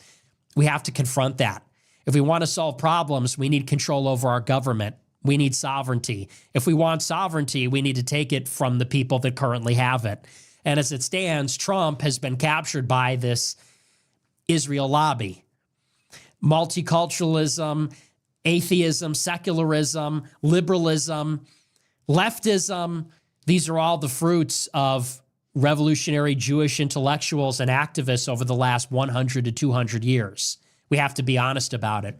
So that's my North Star. That's how I'm judging these things. I'm not judging these things by tax cuts, unemployment, GDP. I'm not judging it by sentimentality about speeches or whether we feel good as Americans. I'm not judging it by conservatism or how small the government is or whether we're libertarians or whether we're meritocratic or whatever. I'm judging it by, are we reversing white genocide? Is the country reversing the spiritual apostasy, the spiritual decline? Are we moving towards sovereignty, or are the people that have taken it entrenching themselves further? Those are the big questions. So, like I said, I'll be here for the next 4 years, hopefully, covering all this. And if you voted for Trump, if you didn't vote for Trump, I'm going to give him a fair shake as somebody who has been really with this from the beginning. I'm inextricably connected to it. I was created by it. My first show, I've been doing this show now in 2 weeks. It will be 8 years. I will have been doing this show on February 6th for 8 years. I started the show 2 weeks after Trump's first inauguration when I was 18 years old. And I've been with it from the start. I covered the first 100 days the first time, the midterms. I was there in 2020 for Stop the Steal for January 6th. I got censored. I met the president. I dined with him. I've really been there through it all. I was at Charlottesville, Groyper War. I campaigned in 2020. We protested the vaccine mandates. I mean, I've really been a part of this from the very beginning. I've been put on a no-fly list, censored, had my bank account frozen. I've been subpoenaed in connection with January 6th. I've been disavowed by the Republican and Democratic parties. So I've been a part of this for a very long time. That's where I'm coming at it from. The name of my show comes from Trump's first inaugural when he said, "A new vision will govern our land. It'll be only America first." And now I'm strapped in for the next 4 years. So that's me. That's me. And that's what I'm about. And that's what this show is going to be about for the next 4 years in this inflection point in the history of the country. And it's obviously new everything. We're going to be talking about the role of this new technological oligarchy that was present here, that donated vast sums of money to Trump's campaign. We're going to be talking about these emergent technologies that are shaping the fifth industrial revolution. Artificial intelligence, drones, robotics, augmented reality, virtual reality. These massive companies with a $1, $2, $3 trillion valuation, which are now the heart of the American economy. We're going to be talking about all of it. And it looks like Trump is about to speak again. So we're going to jump back into this, and then we'll keep going. We're going to be watching the festivities all day.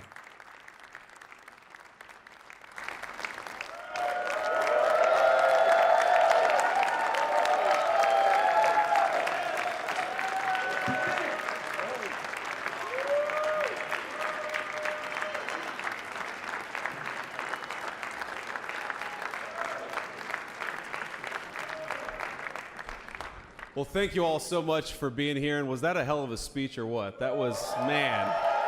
Ugh, disgusting glaze.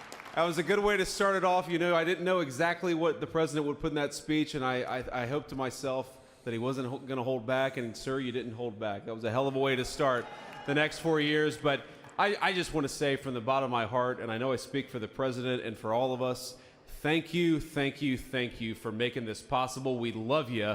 We wouldn't be here without you, and we're going to make America great again together for the next 4 years.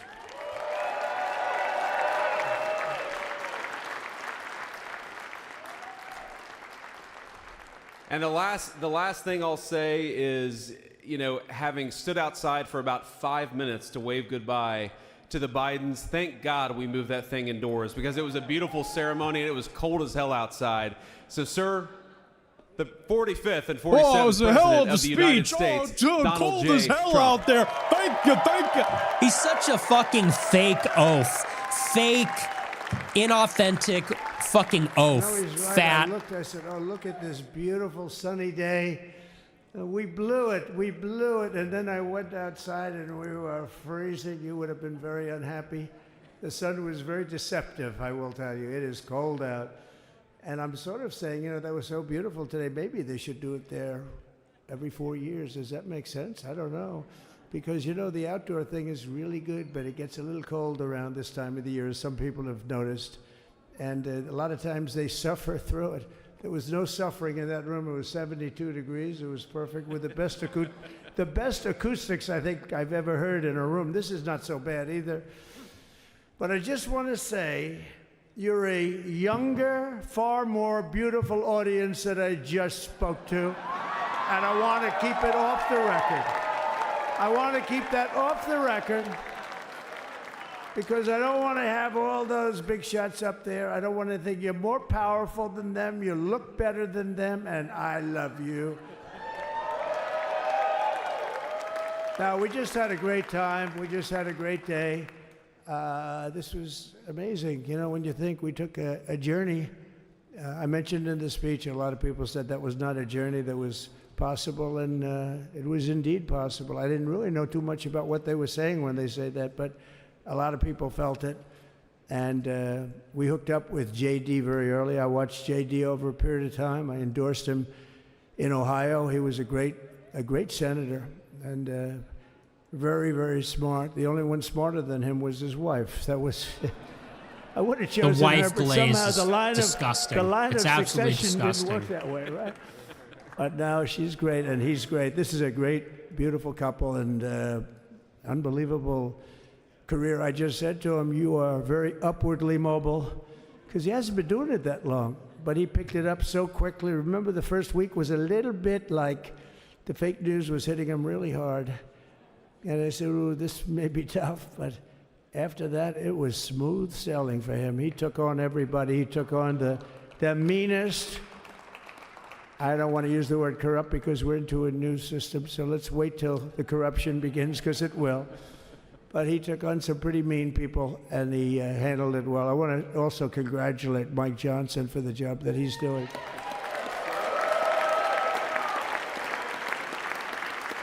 Steve, we gave him a majority of almost nothing, and then I said to make it tougher on him, let me take 2 or 3 of the people, right?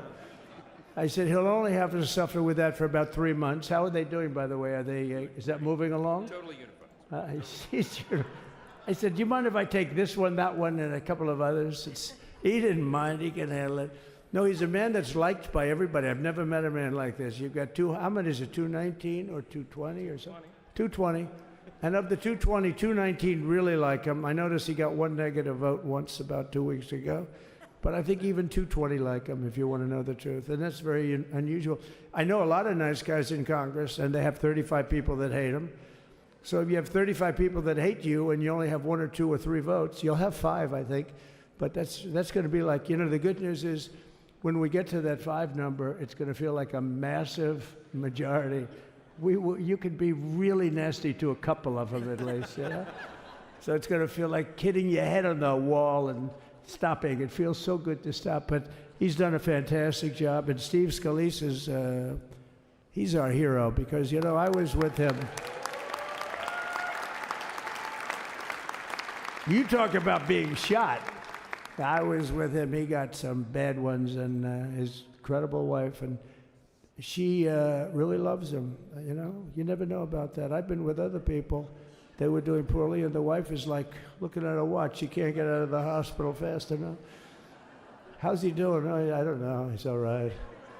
That woman was a mess. She was crying and crying. No, they're going to take him. They're going to take him. I told Steve when he finally woke up, it was a while too. The doctor told me it was the most blood they've ever transfused in any patient. They've never done anything like it. And here he is, the picture of strength, right? And he's been a great friend of mine.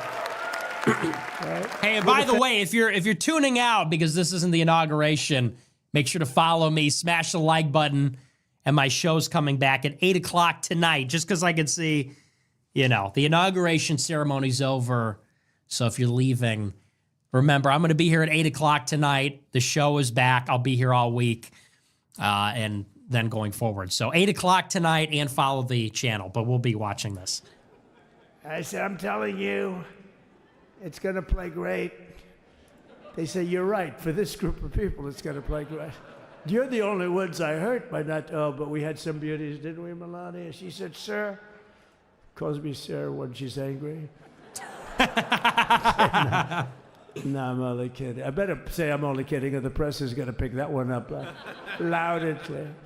No, but she said, no, I think it would be terrible. It's such a nice speech. I think it's, it all depends on your delivery. How was the delivery? Was it good?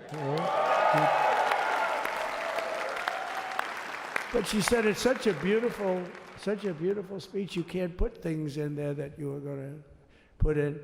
And I was going to talk about the J6 hostages, but you'll be happy because, it's action, not words that count.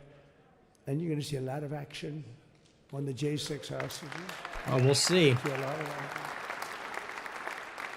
And I was going to talk about the things that Joe did today with the pardons of people that were very, very guilty of very bad crimes, like the Unselect Committee of Political Thugs, where they literally, what they did is they destroyed and deleted all of the information, all of the hearings, practically not a thing left.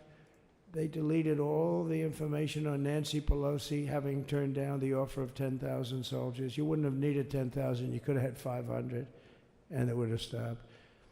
Because we may have had 1 million people that day, the people that were there. You don't see any photographs, but we have a lot of great photos.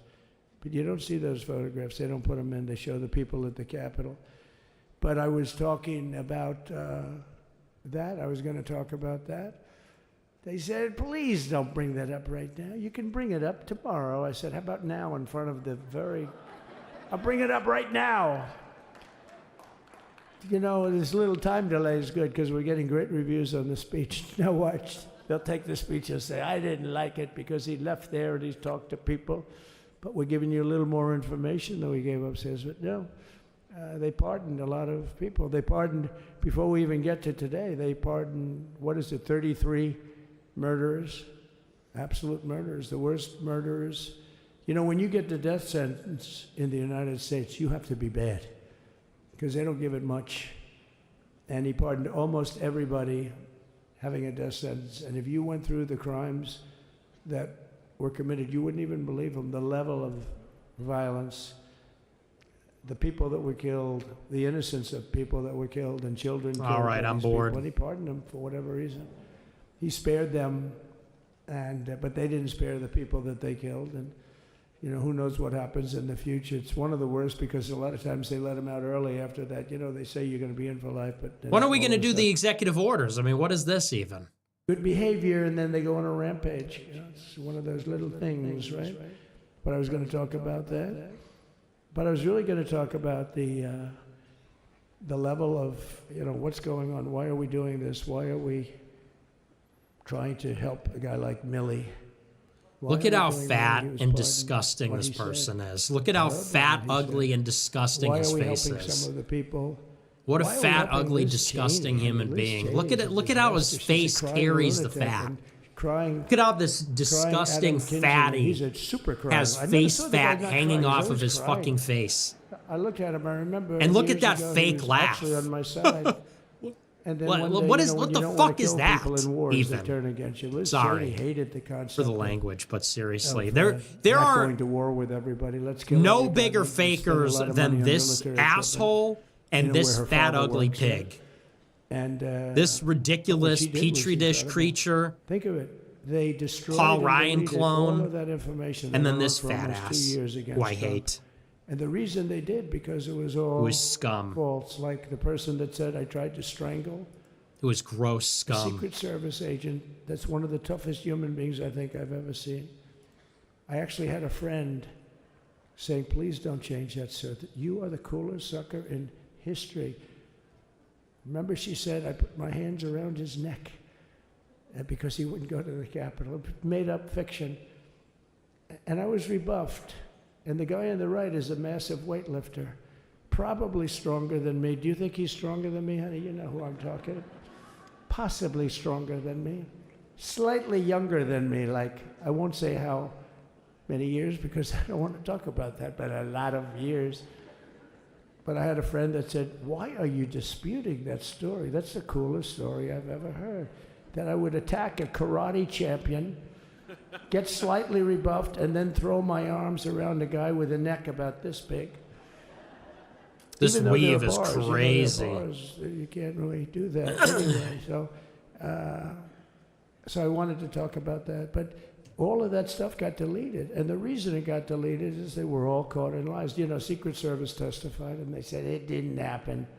This is like his Actually, first the two speech guys as the were pretty president, and embarrassed. it's They're a suffering hellish weave. Because It's the weave from hell. Did Trump really do that to you?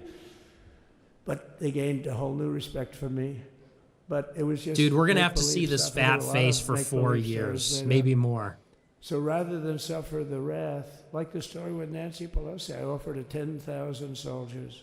She knows it. She admitted it on tape that her daughter made. She's a videographer or whatever you call her, which I'm glad she is. Oh, she can't be in good stead with Nancy.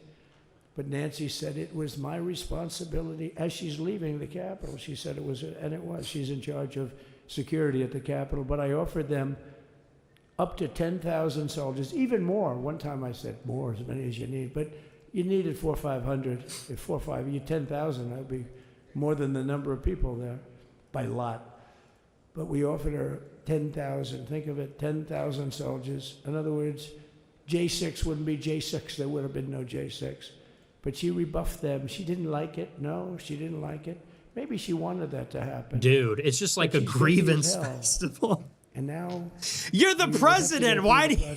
Because they destroyed all He of it. won, and he just can't help Everything. himself. There's virtually nothing left. You just got inaugurated. He's like, yeah, so yeah, there, and no one even cares. Nancy Pelosi deleted the tapes. Like, dude, you won. Let it go. So that's a criminal offense. Stop giving a speech. Do something. Criminal offense. If that happened civilly where you did that, it would be a criminal offense. He did, but he loves to gripe though. He just loves the complaining. I'm not going to make this speech complicated. I'm going to make it beautiful. I'm going to make it a unifying speech. And then when they said we have a group of people that are serious Trump fans, I said this is the time to tell those stories.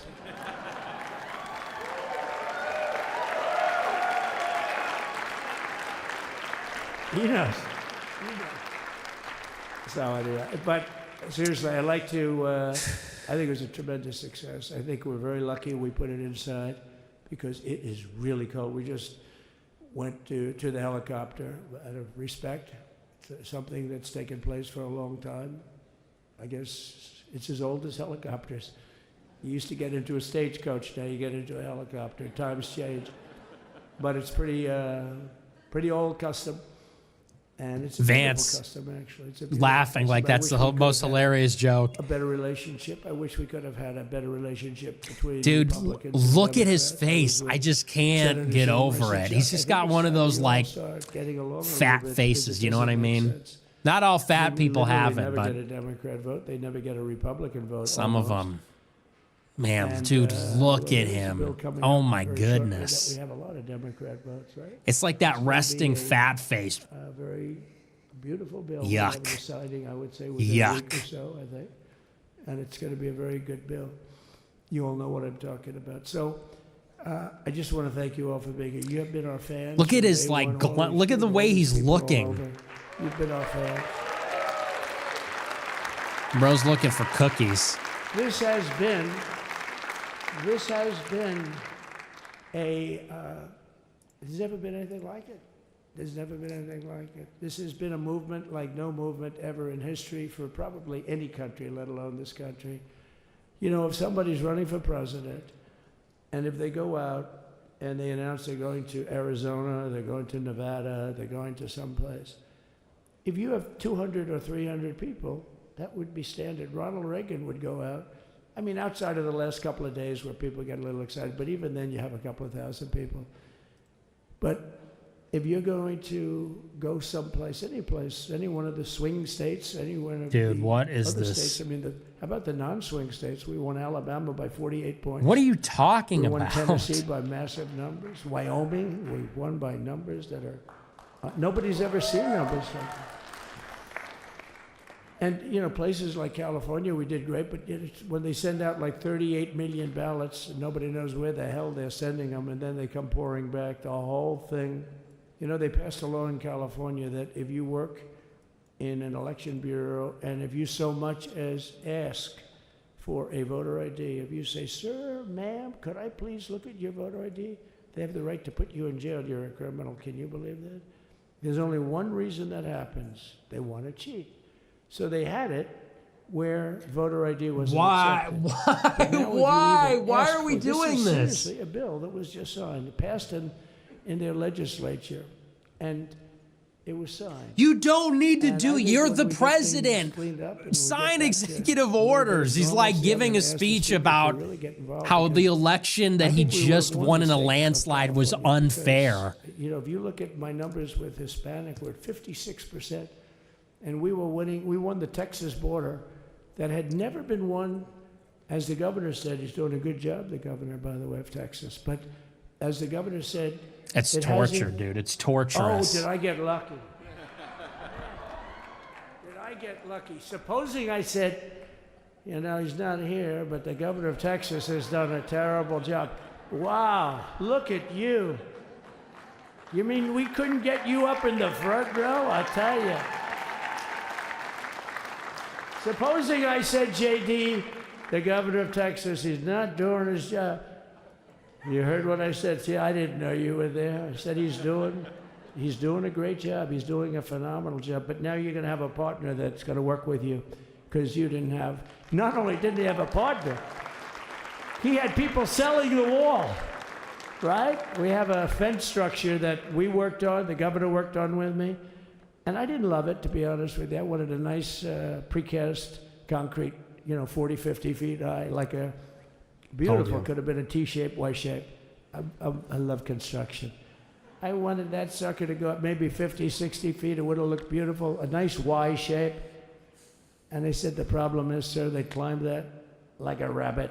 I said, what do you mean? So they made it 18 feet. Some of these guys out. They climbed it like...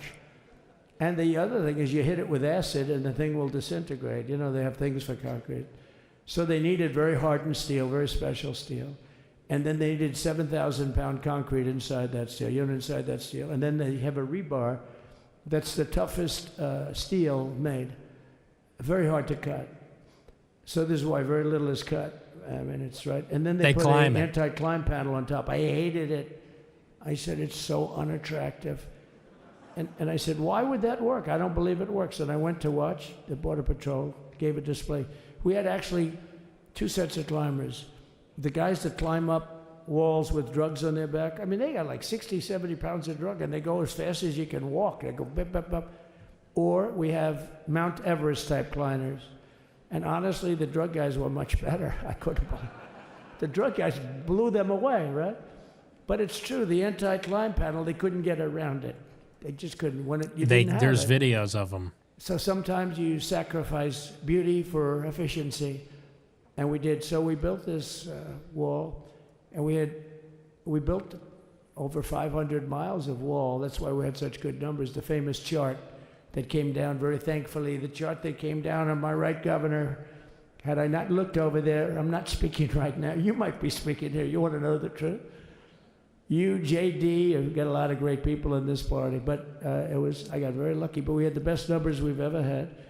But I bought, you know what happens is when you fill it up, it's like water. You fill it up. Now we have 571 miles of wall. And they would always say, you know, when we renovated a wall, so there'd be like a piece of plywood sitting there for 60 years. Okay, I don't know. I don't know if I'm actually going to watch any more of this. What even is this now? This is like the luncheon? Like what even are we watching now? And by the way, they don't even want me to say this, but what the hell, doesn't take that long time. They're all wired for all of the equipment. We put wires in everything so they can easily wire for all the different types of equipment. And if there's a doubt, we have to wire. Whenever we just look, you just find the wires all over the place up top, so we can just hook it up. We don't have to. Like, what is the point of this? What is do too well, right? So anyway, so we built an extra 200 miles of wall, and the governor wanted to buy it. He tried to buy it, and they wouldn't sell it to him. He wanted to put it up himself. Could have been done in 3 to 4 weeks, 200 more miles, because when you do it now, they just keep going further out, further out, further out, getting around. So we did an extra 200 miles, and it was all bought and they announced that they're not going to put it up. And that's when I realized they wanted open borders, and that's when I realized that people are going to come pouring through the wall like nobody's ever seen before, but you've seen it. A lot of you are here because of that. I made it my number one issue. They all said inflation was the number one issue. I said I disagree. I think people coming into our country from prisons and from mental institutions is a bigger issue for the people that I know.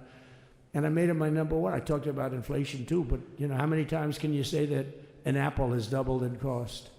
I'd say it, and I'd hit it hard, but then I go back to the fact that we don't want criminals coming into our country. We don't want the jails of every country in the world virtually being deposited into the United States, and that man had to suffer with it. And he did an unbelievable job. I'll tell you, he was a very popular governor, but now he's like an unbeatable governor because of your border policies. He was fantastic, and he really was. So. Governor Abbott is he's a great man, great leader, and but it did make him very more. Did you do it? You didn't do that for politics. You did it because you wanted to do the right thing. But I'll tell you, it sure as hell worked for politics too. It's self-preservation. That's right. But yeah, because the people are demanding it. The people of Texas are demanding it. The people are demanding it all over. So anyway, so we built it, and they wouldn't let us use it. They wouldn't let the governor use it. And other governors, they wouldn't let him use it. But he was the leader of the pack and did a great job. And then we heard about a month ago that not only wouldn't they let us use it, they were selling it, they were going to sell it for 5 cents on the dollar. Now, 5 cents on the dollar then, but today it would cost more than twice as much to build because we bought it like 6 years ago. All right. And it was just sitting on the ground, and that does like, not what do do we well do? for The yapping is out of control. But it was just sitting on the ground, and I heard about it, and I called the governor, and I called a lot of people, your attorney general, and here's the story. They were going to buy it, and these are great business people. They were going to buy it for 5 cents on the dollar or less, and they were calling us up, we'll sell it to you for 200 cents on the dollar. In other words, it will cost you twice as much, so it's 200 cents on the dollar. I said, can somebody explain that to a judge? I mean, how corrupt is that? You'd think they'd say, maybe we'll sell it to you for 20 cents, 30 cents, but not 200 cents. So they were going to buy something for 5 cents, and they were going to sell it to us for a fortune. They were going to make it would be, they'd have it down that in Fortune magazine, they'd put it of the deal of the year, okay? You buy something like that. But it was so corrupt and so horrible. And when we told that to the administration, they didn't care. They just kept going forward. They couldn't care less. And they kept going forward. They knew that they were trying to sell it back to us. They would have sold it back to us. You would have ended up buying it. You would have paid probably 50, 60 cents, who knows. But they were going to use it for scrap metal, but then they made a much better deal. They could just buy it and sell it to us for 15, 20 times what they paid. 20 times, think of it, like 20 times what they paid. And we wouldn't let it happen. And the governor with his attorney general, Ken Paxton, they made a fantastic, they're a good lawyer. He's pushed around pretty good by people, right? I said, you got a great attorney general. They should leave him alone. He was with me. So what's the? I'm going to check Twitter. I don't even know what the what this even is and what the itinerary is. Actually is. Called for an investigation. How could a thing like this happen? So he stopped it. So we're waiting to put that wall up. And now that you have a new president, that wall will go up so fast. The governor will complain, sir.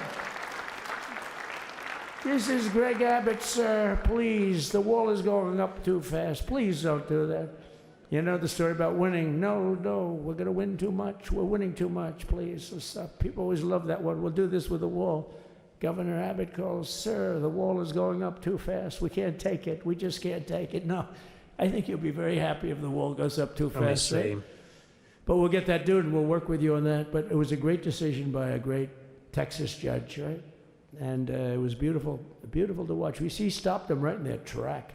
I mean, they were literally loading this stuff onto trucks. It was terrible. Honestly, it was terrible. And he wouldn't take it. So I'm so glad I mentioned that they have a really good governor in Texas. And I swear, I didn't know he was here. I swear to you, it sounds like a setup. I didn't know you would end. Did I get lucky? I said the right thing. Because there have been moments when I wasn't so happy with him, you know? But not too many, I can tell you that. So anyway, it's good to see you too, Governor. Great. But I just want to thank everybody. You've been incredible. I recognize so many of you. It's so crazy. But this has been a long journey. This was a journey that started in 2015, probably started 20 years before that. People used to say, you're going to run for president? You're going to run? And I always said, no, I don't want. And then one day I said, let's give it a shot. And what I talked about then was the border, too. I think it probably was the number one issue for me. Back in 2015, 2016, I talked about the border. And now I talked about the border, but this border is much worse. I don't know what this even is, dude. There's nothing to talk about. 2020, by the way, that election was totally rigged, but that's okay. It was a rigged election. You know the only thing good about it? It showed how bad they are, showed how incompetent, and frankly, historically, this is a much bigger event. If that would have gone like it should have. The bad thing about it is some bad things happen, like a lot of people in our country that wouldn't be in our country right now. So, you know, that's the bad part. But I will say that it started in 2015, and right from the beginning, we went to the top. Day one, they announced Trump, and Trump went to number one and stayed there for the whole primary. And then we took on Hillary. She didn't look too happy today. We took on Hillary. A very nice person, but we took on Hillary. This is kind of fitting, isn't it? Like Trump was always saying, when I get elected, it will start within 10 minutes. It will everything will immediately get better. And it's like, no, after a 15-hour weaving session, actually, America's golden age will start after I complain for 3 more hours. And she said, "You want to do this in the most again?" boring speech of all time. And had we lost, and had I thought, then I'll sign some executive orders. Like nothing has been signed yet. Nothing has been signed yet. And this time we made it too big to rig. It was so big. They tried. Shouldn't have been like, do the speech, sign the orders. It's like, no, I'm going to go and They tried. yap for a billion hours. They gave up. Last time they did bad things. This time they just said, yes. You know, I don't know if you saw, Mr. Speaker, in Washington, they had placards. They were all set to march. They thought it'd be closer. A gentleman asked me, a very respected gentleman. How is this still going on? And there's like no end in sight. It's just like one story leads into another story, into another, and they have nothing to do with anything.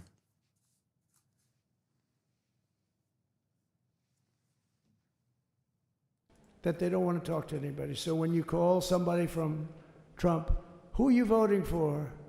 They say, it's none of your business. I'm not telling you. And they're talking about the shy Trump effect. They would discard that one, and they didn't show that. And then when the election happened, you know, the vote came, and it was much different, much higher than we're going to win, but they really thought, they couldn't believe the one man said, I mean, it was so much higher. We won all 7 swing states. We won the popular vote by millions of votes, which is hard for a Republican. I'll tell you who came through. The unions came through. The auto workers were great. The Teamsters were great. The firemen were great. I think almost every union was great. The only one that weren't great, although Sean was great, and the Teamsters, Sean O'Brien, the head of the Teamsters, was fantastic. But generally speaking, the head of the union was against Trump, but the union would be with us for like 85%. Look what we did with the auto workers in Michigan. Look what we did with the Teamsters. The Teamsters were unbelievable. They were a solid Democrat vote, and they voted for Trump. So we had a great experience. Now we have to go to work and get it done, because we have to do something that's going to be great. We're going to turn our country around. And we're going to turn it around fast. And I think this was a better speech than the one I made upstairs, okay? Definitely not. I think this was Definitely better, not. JD. I think this was much better. Absolutely. And I got to see far my friends. worse. So, Governor, take care of yourself. You call me, we'll start working. You know what that means with him? He's going to be calling me tomorrow morning at about 6. And I said, how about next week? You call me and we're going to get it started real fast. We'll really help you a lot. You've done a fantastic job protecting something which is, it's not supposed to be for the states. And amazing job you've done. Thank you very much. And I want to thank everybody. And I have a First Lady who's been incredible. She's been incredible. Love the hat. I shouldn't say this. I'm going to get hell when I say this, but her feet are absolutely aching. You know, those heels. Oh. And we thought we were leaving. We were going Thought that was home. going somewhere Sir, would else. you be able to go down and say hello to some of your other Why would fans? anyone be mad about that? Oh, I didn't know that. Wow. Did you get to see pretty clearly the picture, I hope? Good. That's good. But because you wouldn't want to make the same speech again, right? But she said, darling, I love you so much, but my feet are killing me. I said, honey, let me just see how far it is. I asked the person. Oh, not that long, maybe 400 or 500 yards. That's 5 football fields. I said, can you make it? She said, we're going to make it no matter what. We're going to make it because we have to get, right? Amazing story. It's a great story. You know, not every story is and good. then we went out to the helicopter, though, just prior to this and said goodbye. And it's a custom, and the wind is blowing like crazy. And with the hat that she's wearing, she almost blew away. We almost lost off her. She was being elevated off the ground. She almost blew away. No. So we all appreciate it because That's funny. You've been a great First Lady. A beautiful and a great First Lady. And they love our First Lady. You know, JD, whenever I make a speech, I see hundreds of times, we love our First Lady, we love, and they do, and they should. She's great. So I just want to thank you very much. I just want to thank everybody. And I felt that, I said to JD, should we give him the A treatment, the B treatment, the C, the D, or the F? You know what the F is? Hello, everybody. Thank you for being here. Bye-bye. I gave you the A+ treatment. Thank you. Thank you all. Thank you, Governor. Thank you all very much. Appreciate it. I don't know.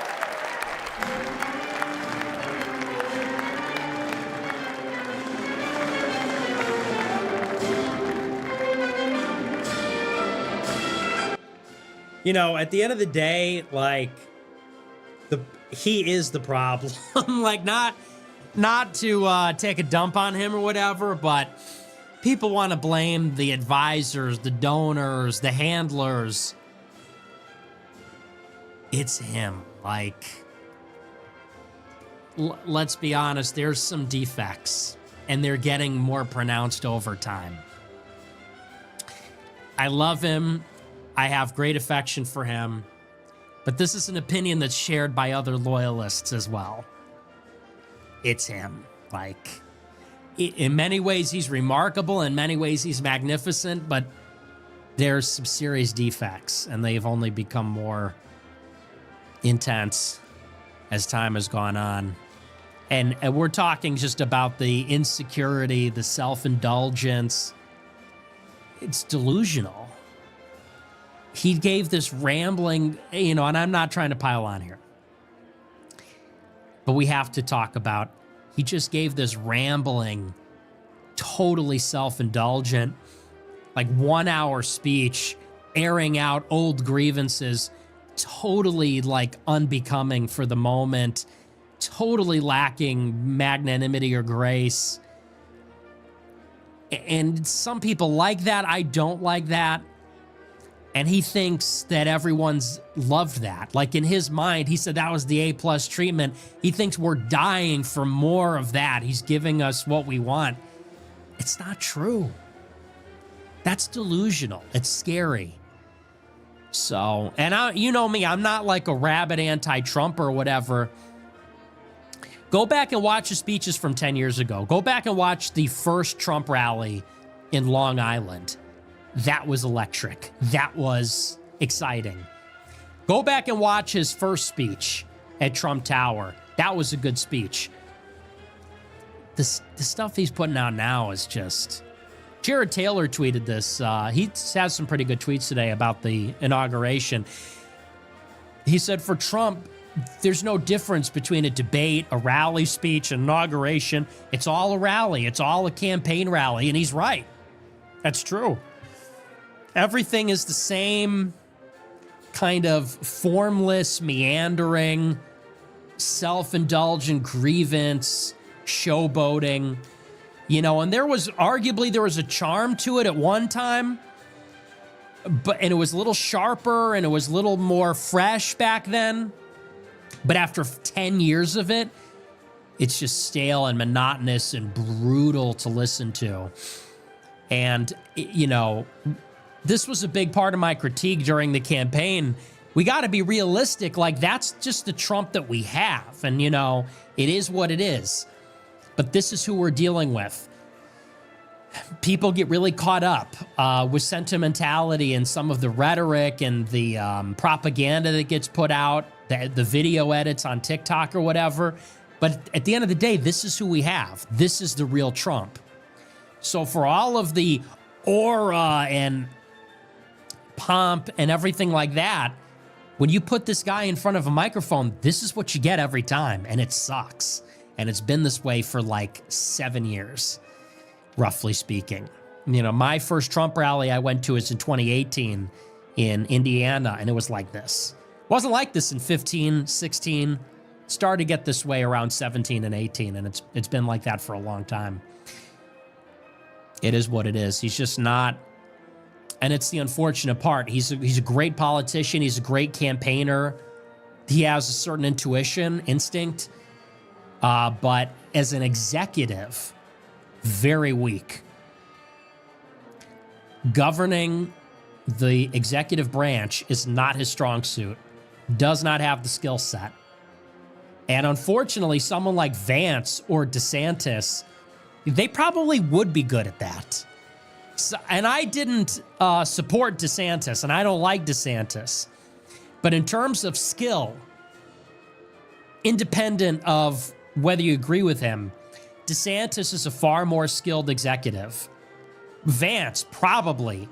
And I hate Vance, and I don't want him to be president, because he is not aligned with us. But Vance would be a far more skilled executive, just purely in terms of administrative skill on a technical level. And Trump does not have that. And that's why Trump failed to get his agenda through the first term.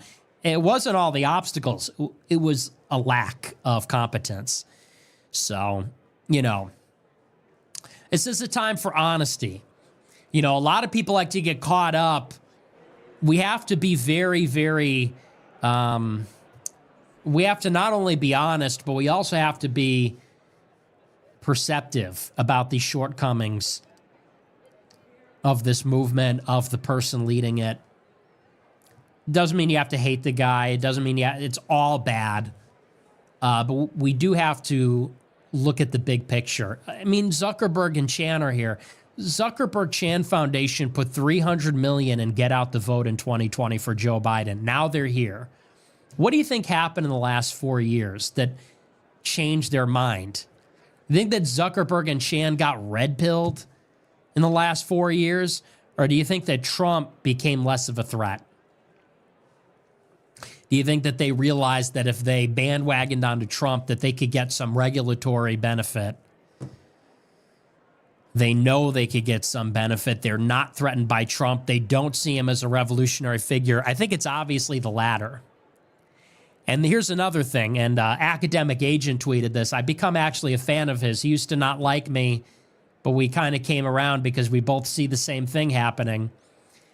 But Academic Agent, who's on Twitter, said that the Trump inaugural gave the system what it needed, which is buyback.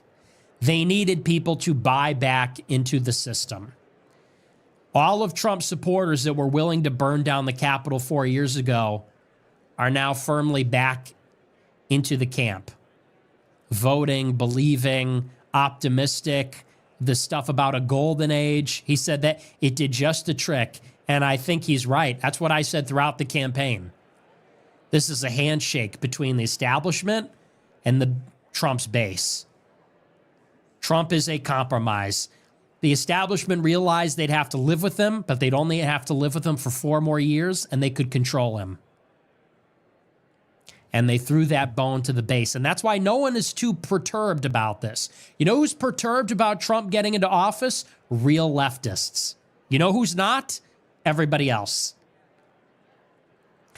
The media is not perturbed. The oligarchs, Wall Street, Silicon Valley, even the Democrats are not the slightest bit perturbed that Trump won.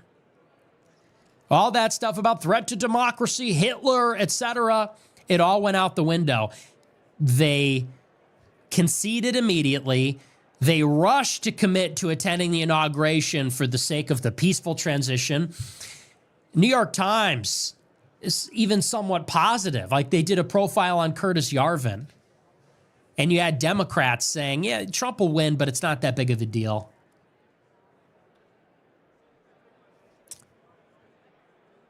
And that's because this is sort of the system views this as a necessary evil. They don't love it. They're not happy about it. But they're kind of being cheeky and they're kind of embracing it in a sort of like ironic, self-aware way because they know this is a stepping stone. Elite money realizes this is a stepping stone to unregulated oligopoly, monopoly. It's like a new Gilded Age. 15 years ago, the billionaires were giving away all their money. Now they're hoarding it. Now Elon has $450 billion. And so they're taking advantage. They see the opportunity. They're taking advantage. That's why it's a libertarian thing and it's not a nationalist thing. So, you know, they're flavoring it with a patriotic kind of patina.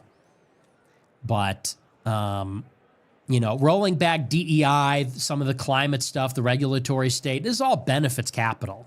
There's very, very clear benefit that they all derive from this. So anyway. So, I mean, I still, look, I'm going to be fair to Trump, but I still remain very pessimistic about the next 4 years. And we're going to wrap up this stream in a minute. This is going to do it for us. I'm going to wrap up in a minute here. I just want to end by saying a few things. And we'll see if we have any super. Usually I don't get super chats on these streams, but I think we have some here. So I'll read our super chats. I'll say a few more things. We're going to wrap this stream up in a minute. And then I'm going to be back here tonight at 8 o'clock. I'll be back here tonight for the first episode of my show in about a month, 8 o'clock Central tonight. And then I am back. I'll be here the rest of the week. I'll be here for the foreseeable future. But this is the last thing I'll say. We're going to cover a lot tonight on the show. But the last thing I'll say is this. This is Trump's second inauguration. As I've said repeatedly, it's a remarkable and a powerful narrative. This comeback, the assassination attempt, overcoming the challenges and hurdles, a second term, seeing these faces here, Zuckerberg, the Google CEO, Apple CEO, Elon, it's all pretty remarkable. It's easy to get caught up in the sentimentality of the moment. I didn't vote for Trump. And I didn't vote for Trump because I think that Trump is being used as a vehicle to advance the interests of the regime. And no doubt we are at an inflection point in terms of technology, in terms of governance. We are, without question, turning a page, at least superficially, on a very left-wing woke culture. But in many ways, things structurally remain the same. And the big beneficiaries of this administration are going to be the people that paid for it. In 2016, 70% of Trump's donations came from small dollar donors, which means less than $200. In 2024, that number is 28%. So it went from 70% in 2016 of all Trump's contributions came from those giving under $200. In 2024, the proportion of contributions that came from small dollar donors was 28%. A little bit more than half. And if you look at the top 10 individual donors by dollar amount, in 2016, almost all of them were Democrats. In 2024, 8 of them were Republicans, including the top 6, including the top 5. Elon Musk, Miriam Adelson, among others. Mark Andreessen in the number 10 spot. This was a billionaire paid for campaign. Billionaires. Elon Musk gave $277 million. That's the biggest contribution in like 4 cycles. It's absolutely massive. And they're expecting to benefit in the form of government contracts, favorable regulations, regulatory capture. Miriam Adelson put in over $100 million. She will benefit. And many of the tech oligarchs are compromised by Israel. They will benefit in the form of favorable treatment for Israel. And so I continue to believe that the big beneficiaries of this administration will be the tech oligarchs that bought in with Trump, the state of Israel, Wall Street. We're talking about corporate tax cuts. We're talking about the energy lobby, oil and gas lobby benefiting immensely. We're talking about Trump underwriting the expansion of the state of Israel. We're talking about government contracts for Palantir, SpaceX, Starshield, all these different programs under Elon Musk. And I think, again, the revolutionary fervor of the first Trump campaign, which was about opposing the establishment, about nationalism, I think that is basically being steered. There's a Pied Piper effect. Trump's cult-like following, which he developed with the nationalist populist message, that energy is being rerouted, certainly away from anything revolutionary, back into the establishment for the benefit of billionaires. And Trump is being used as a vehicle for that. It's like private equity. They recognized that Trump was facing jail or an assassination and the end of his political career. I think they saw that there was a good chance for Trump or the Republicans to win the White House. I think they bought him at his lowest, and now they expect to benefit immensely. And I think anybody that's arguing to the contrary, that Trump is actually going to be energetic and independent and he is going to rout these people that he's hired or the people that bought his campaign, it's belied by the fact that that is who he is. You know, in other words, people think Trump is going to surprise us. He's got something under his sleeve. He's actually going to turn now that he doesn't have to worry about re-election, and he's going to outmaneuver the billionaires and the bureaucrats. It's belied by what we just saw. No, there is no secret beast. He's an 80-year-old man. He's in many ways, a severely defective 80-year-old man. And I know that's a nasty thing to say. I don't say that with cruelty, but it is what it is. He is tired. He has been through a lot. He was already an abnormal person. The idea that he's going to outmaneuver them as opposed to the other way around, it's just not rooted in reality. So I am very pessimistic about the next 4 years. The only benefit that I see is this. If Trump fails, if there is a crisis under Trump, it will actually undermine the credibility of the center. If the center left and the center right are both a catastrophe, it could be fertile ground for genuine radicalism. And people are already talking about a class warfare sentiment rising up. And I don't love that, but I'm not necessarily opposed to it entirely. But if the center right pushes too far, if they overplay their hand, and I think they will, if there's failures, I don't think there's enough time for the center left to recoup. I think that in 2028, there's an opportunity for genuine radicalism to come from the right or the left, and I think that's beneficial. So I'm looking ahead to 28. I'm looking ahead to 2032. I think that if let's say Trump sucks or is mediocre, and then if Vance gets in and he's terrible, if they infringe on our liberties, if artificial intelligence creates tremendous disruption in society, then maybe by 28 or 32, we could see something really fresh and really radical. That's kind of, I think, the only hope. I don't think Trump will deliver the victory. I think Trump is putting us to sleep. And the only thing that's going to wake us up is a fresh catastrophe. Not that I want that to happen, but I think that might be necessary. Oh, hey, and then there's more. Okay, so we'll watch this and then we'll do super chats. So there's an executive order signing ceremony. All right. So I filibustered until the next thing. Okay, well, so we'll watch this, then I'll read the super chats, then we will, and I'll leave and come back at 8. We went to the helicopter. It was freezing. The sun is a little deceptive. Yes, it is. So what would you like us to do?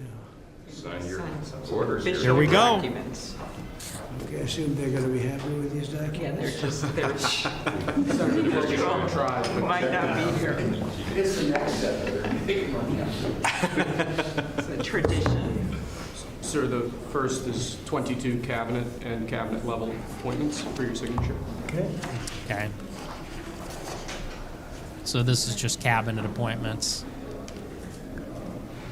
Looks like he's got 5 executive orders there, including this one. The media was saying there would be 200. I see 5. Okay. The next one will be, excuse me. The next one will be 47 sub-cabinet level appointments, sir. This is just, okay, so this is just a formality. You don't have to sign 47 times. These are the sub-cabinet appointments. So I'm hoping these are not all the executive orders, because they said there'd be between 50 and 200. And 2 of these are cabinet, and then there's 3 more. So I think this might just be the formal ones, unless I'm wrong. Thank you, sir. You now have 31 acting designations and appointments to effectively Yeah, take that control must of be the what government. this is. Let's do that. That's important. That's important, isn't it?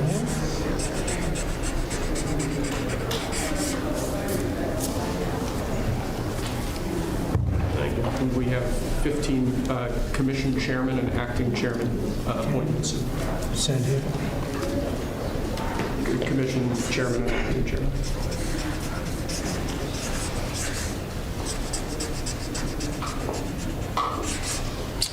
He was number 1 at Harvard also. You know that? He was number. Good counsel. They have something in common. Thank you, sir. Lastly, we have a proclamation ordering that on all future inauguration days, including this inauguration day, that flags shall be flown at full mast. Okay, come on now. When are they going to sign the real executive orders? Let's see. That was a beautiful place to have an inauguration tonight. The sound was so good. The temperature was 72 degrees, but the sound was so good. So maybe something to think about. Thank you. Let me see if I can find any online. Good acoustics. Yes. All right. Now we, That's thank it. you. We go to lunch. Great. Very Nice good. to meet you. Thank you very much. There you go. Take that. All right. See you. Thank you, Mr. President. Sir. President, did you have a good meeting with former President Biden? Very nice. Very nice. It's a beautiful custom. Mr. President, It goes back as long as helicopters. Before that, it was a stagecoach. But I thought it was beautiful. Thank you. Great job. Great job. Thank you. Chuck. Mr. President, do you have any reaction to the pardons President Biden did at the last minute? Well, I'm not going to discuss it now. I think it was unfortunate that he did that. We won't discuss it now. There's plenty of time to discuss it. Thank you very much, guys. Should we go to lunch? Thank you very much. Okay. Okay. Head to lunch. Ready for lunch? Okay. Thank you.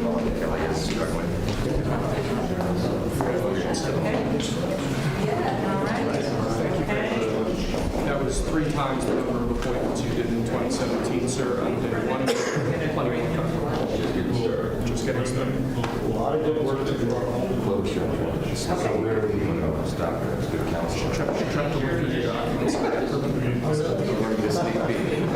So that's what they keep reading.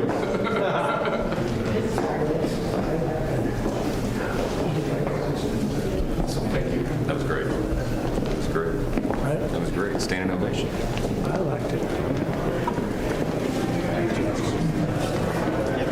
All right. Well, there you go. So that they're going to go eat lunch. So am I. So that's it. So that is the inauguration stream. We got the inauguration ceremony. We got some rambling, crazy speech. some formal executive orders about appointments. And I guess Trump is expected to sign 100 executive orders later in the day. So we'll probably be covering that tonight on the show.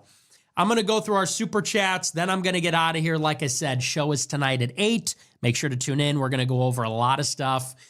We're going to talk about a lot of the things that have happened between the election and the transition, mainly focusing on the things since Christmas that I wasn't here to cover. So we'll talk about the H-1B debacle. We're going to talk about the budgetary process in Congress. We're going to talk about the Gaza ceasefire deal. And we'll talk about, hopefully, the executive orders and the first 100 days. Obviously, there's a lot to discuss about what happens next, and we're going to cover that later tonight. But I'm going to take a look at the super chats. We'll see what you guys are saying. Then I'm going to get out of here, and I will see you later. So let me see here. I already got a lot of them. Let's see. Okay. Thank you very much.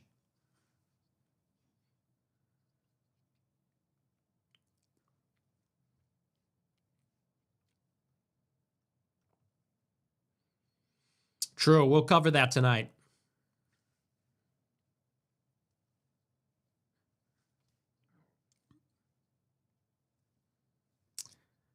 Thank you very much, man. I appreciate the huge super chat. It's good to be back.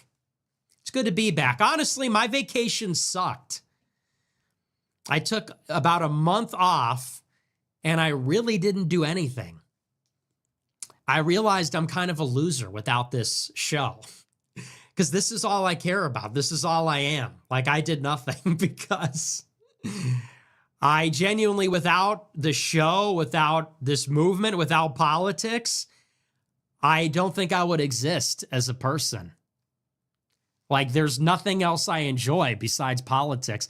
I like to eat at restaurants. I like to go in a hot tub. That's it. And then I do this show. So I was kind of in like an existential crisis. I mean, not really, but I missed the show. I didn't miss the super chats, but I did miss doing the show. So I didn't realize how much I needed this movement.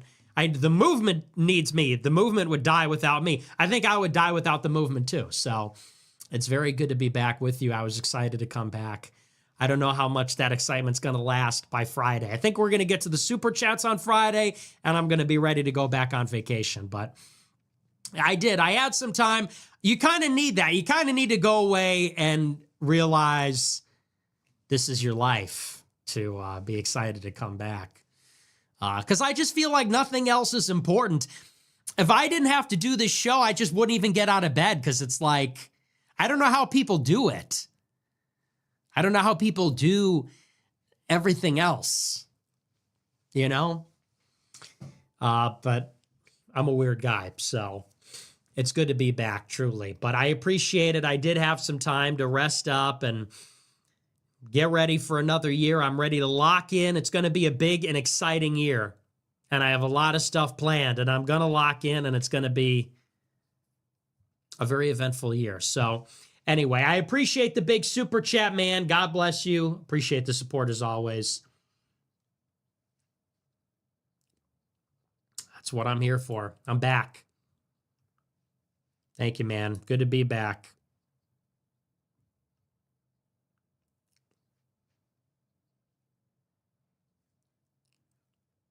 Thank you. I love that. Well, hey, I'm sure you needed it. It's like, oh, sorry. Was I putting you out by taking a break? I haven't taken more than a week off of doing this show since I started it 8 years ago.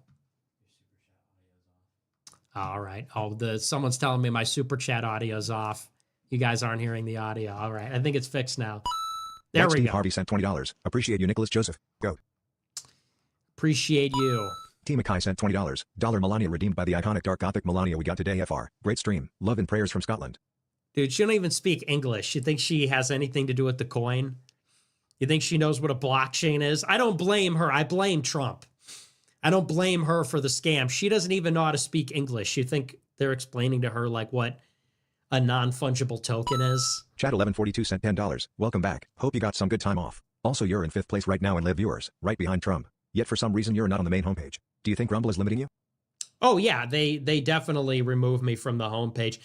I'm in 4th place now. I was in 4th place for most of it, which is pretty remarkable because it's like 2 Trump streams, RSBN and Trump's channel himself, and Steven Crowder. And I was 4th. And Crowder's invested in Rumble. Crowder, they promote the shit out of him. So it was like Crowder, RSBN, Trump, me. Which is nuts because they don't even put me on the front page. I was gone for a month. I'm the most canceled man in America. So yeah, it's pretty good. Pretty sweet. W me, 40,000. I think it was up to 45,000 at one point. 45,000 viewers. Hey, not a bad start to 2025, right? I appreciate everybody tuning in. Stein Can't Stop him sent $30. Some say Biden's presidency was necessary for America to realize how bad it can get, but the lasting effect is lowered Republican standards. Instead of a revolution, it's Indians and tax cuts. But I want to be hopeful. Yep. Welcome back, King. Well, don't be too hopeful. We have to be honest. Stein Can't Stop him sent $15. Vance stands like he has a wedgie. He stands like a retard. He stands like a fat retard, which is what he is. No, he's actually pretty intelligent, but he's like, doesn't know how to behave. So, yeah, he stands in a very bizarre way. Like everything he does. Welcome back. Hey, good to be back. Ethiopian Thank you. Glory sent $5. Your face while Vinig was speaking and praying was priceless. The look on his face was and awesome. Hoplite sent $100. Welcome back. Hey, thanks for the big super chat. What's up, Hoplite? It's good to be back. Cloudy Hair sent $100. Appreciate you. Dude, that black guy's speech ruined it. Absolute cringe. I don't want to say it, but it's so typical that the black guy is the loud and obnoxious one in the room. Skull. Well, you know, that's their culture, whatever. They shouldn't be allowed to get away with it. I mean, people look at stuff like that and they say, oh, well, you know, that's just classic, like a black preacher sort of a thing. It's actually super disrespectful. There's such a thing called decorum, which means that kind of loud and animated kind of delivery. It's just not appropriate for that venue. But, you know, black people get a pass on everything because nobody wants to tell them what's appropriate. Meow Groy sent $50. Meow. Awesome. Thank you. Red Groy sent $5. Do you think Trump's entire cabinet will be confirmed? Apparently Tulsi Gabbard is facing a lot of opposition. I don't know. I think that, so that's Pete Hegseth. Obviously, he was getting a ton of opposition because of the sexual assault accusations. But his hearing, I mean, it didn't go great, but it seems like there's pressure to confirm him. Tulsi's going to be tough. You know, she changed her mind on the FISA warrantless spying. You see that? She opposed it her whole career. Now she supports it. So that was one of the hurdles. You know, honestly, I don't see how she gets in. She met with Bashar al-Assad in 2017. How is she going to get by a Republican Senate? But I don't know. I don't know the dynamics well enough. So, you know, maybe she'll get in. It depends on how much political capital Trump is willing to expend. But, I mean, the real question, she is, in my opinion, the least likely, followed by RFK Jr., followed by Pete Hegseth. And I think Hegseth will get in. Tulsi, I think she'll have trouble because she's pretty out there for a high-level appointment like that. So we'll see. Sammy J sent $30. W Nick. Thank you. Groiper.worldfan sent $20. Hey Nick, can you tell hiding to add my friend Thino to the Groiper World staff team? Thanks, Groiper. Dude. Homson Groiper sent $500. You're the GOAT. Hey, whoa, thank you for the huge super chat. 07s for Hamsun Groiper. I appreciate it. I am the guy. I don't know what you guys would do without me. It was like that scene in Interstellar, watching politics without doing the show for a month.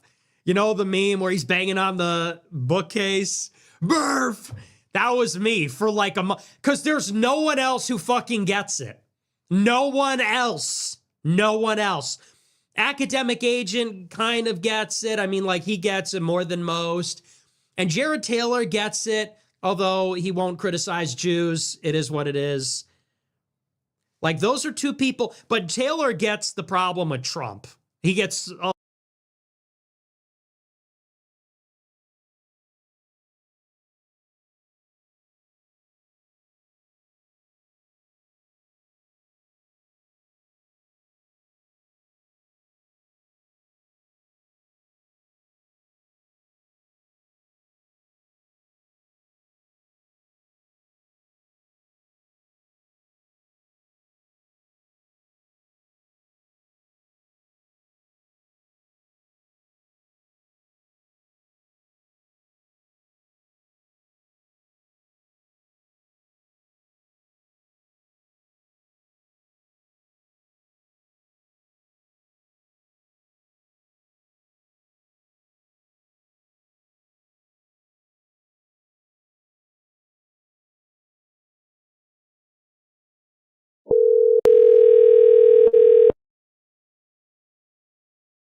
TV.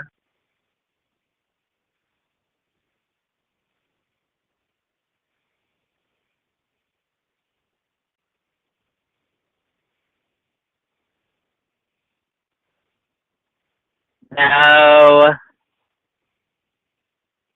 not with this friend, not with this company. No, it just is It's untaxed.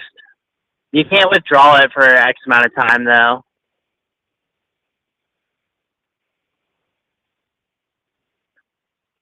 Yeah, it's like a percent.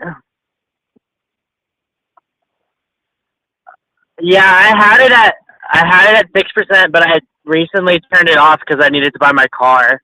But I'll turn it back on now. Yeah.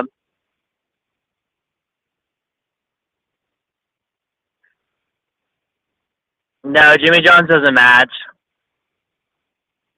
It's the taxes that's the incentive. But no, I mean more obviously like a more prestigious job. Usually they match up to 10%.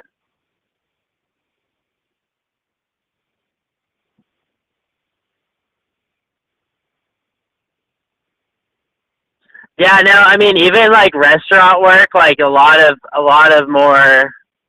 I don't know. I guess just better restaurants. They'll match 5%.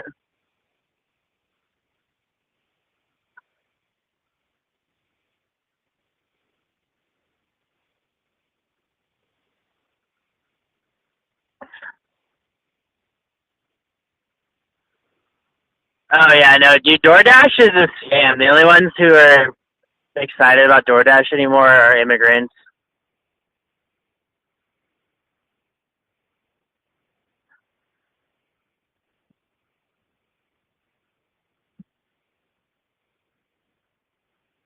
How the depreciation of your vehicle. Yeah, I feel like doing it on a scooter. If you're gonna do it, doing it on a scooter is like the way to go, obviously. But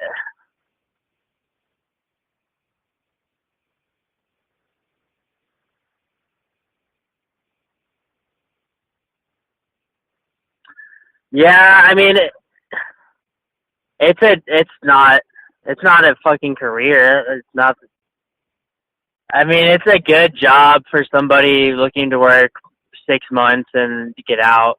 I don't think. Honestly, dude, I think you're better off trying to get back into electricianship or whatever, like an electrician apprenticeship or whatever. If you're looking for something, if you're not cut out for work,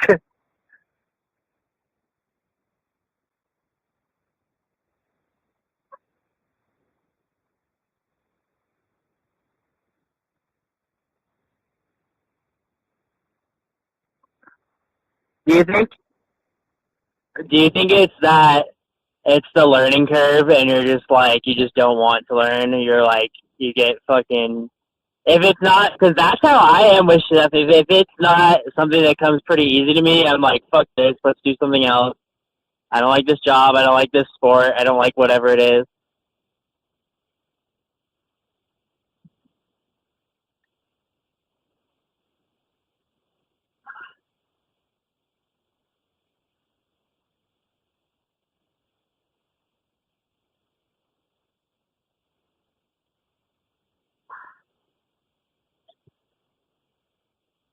You don't want to try.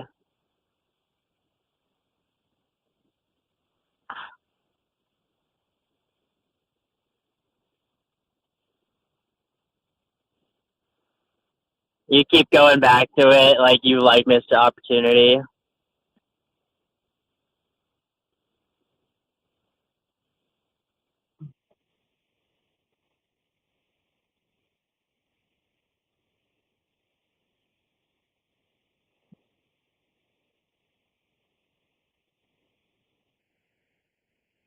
This is the life. This is what they talk about. Like 60K a year, sitting in a desk. You got 4 hours of work to do a day, 8-hour shift.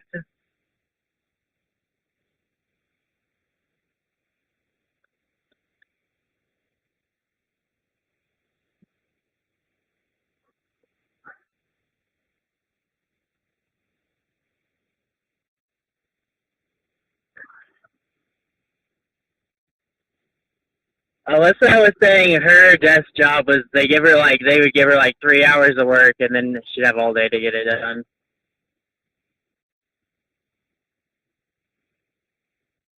She just works for the school now. She works for CSU. She's like a mentor. She's a mentor. Yeah, like a teacher's assistant, more or less.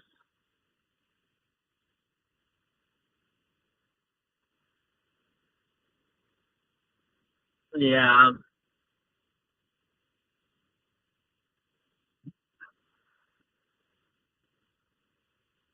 What did Cody say?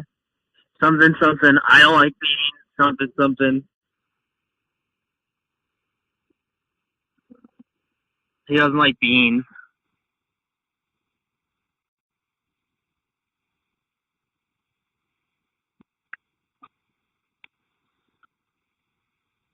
Yeah, I talked with my mom about that today, actually.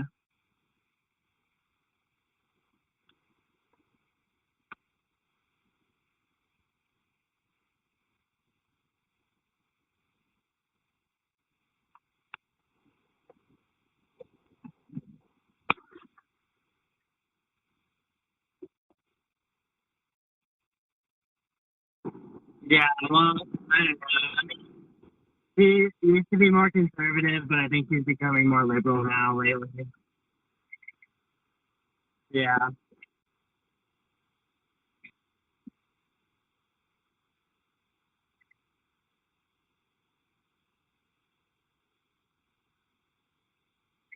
You know something? You think that's what it is? Cody's on there. Cody's not on, and now she's changing her ways.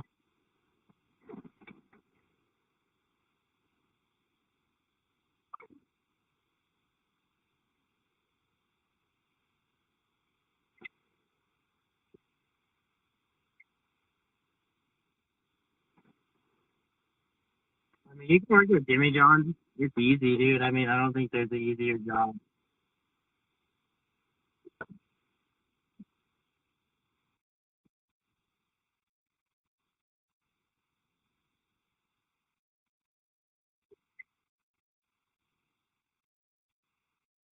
Yeah, but they're gonna be doing hot sandwiches soon, like this next month. No, it's supposed to be for real this time.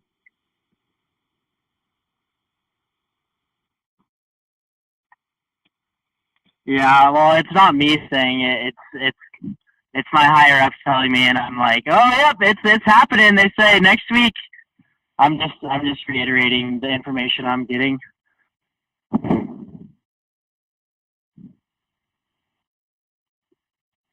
It's like Subway. Just you have a little toaster and you slide it in there. It's not any elaborate. Yeah, it's not like a fucking burger or anything. You have to actually. It'll be just a tiny bit more worker. It's nothing crazy.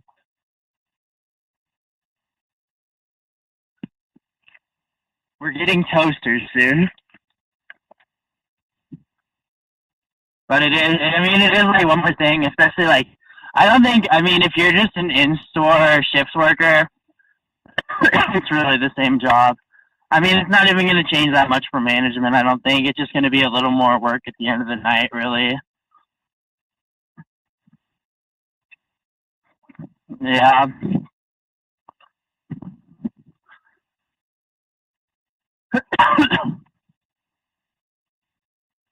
I say that to people all the time when people will complain about each other, like the coworkers, and I'm like, dude, well, you work at Jimmy John's. This isn't, you don't work for Lockheed Martin.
Hello, hello, hello. No, are you bored that that's why you're bringing this kind of stuff up to your mom, or are you trying to get something out of her?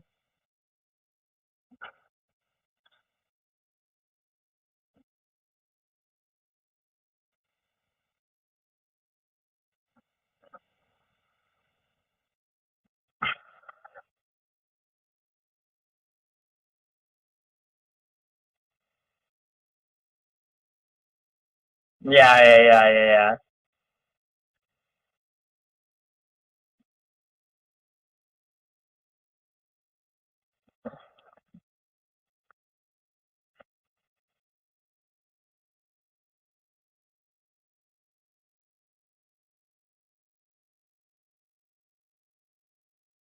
Get a job, and you're gonna be like, I don't want a job. Why do you think I'm? Why do you think I'm living in your basement, Mom? I don't want a job.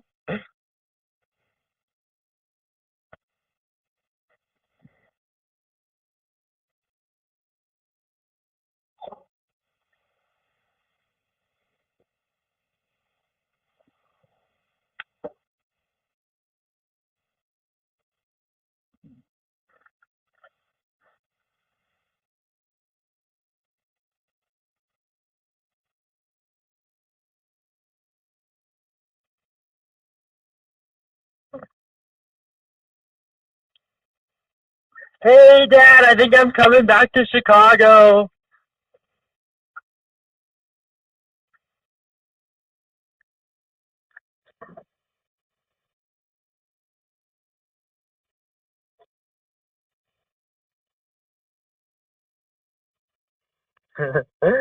He's like, that's all fine and good, but you're not staying with me, bud.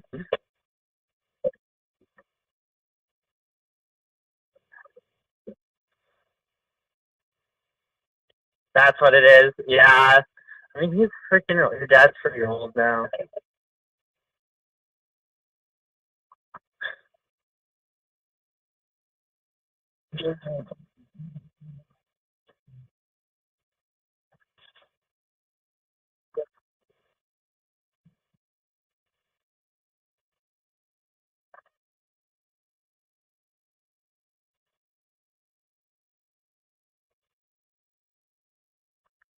I mean, you can get weird about that one, but giving you life. They had a baby, so they wanted to have a baby. Like, it's not. You can do you can, and you're like, I like how you're actually like, I support you for that because you're saying what your mom would say. I gave you life. You're using the total mom trump card. But they had a baby because they wanted to have a baby. It's not like, they sacrifice. I mean, I'm obviously, having a kid to sacrifice, but they wanted a baby. It's not, and you came out. I mean, you could have been a doctor, but you know.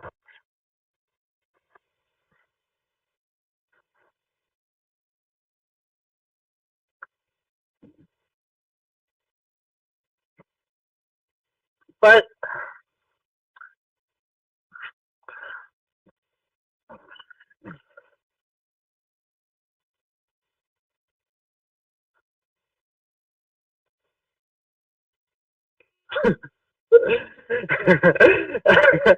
I think of like my poor mom too. Like she tried to my mom actually tried to get me on board. She's like, "Stop fucking around. I'm charging you rent. Your rent's gonna go up. The rent I'm charging you is gonna go up if you don't stop fucking around." And then like it was like one day I was out somewhere and she's like, "Come home now or don't come home." And I just didn't come home. So she tried. She actually did, but I was just so. I don't know. At the time, I was just so obsessed with smoking weed that I was like, I was not going to give up my weed for anything, you know?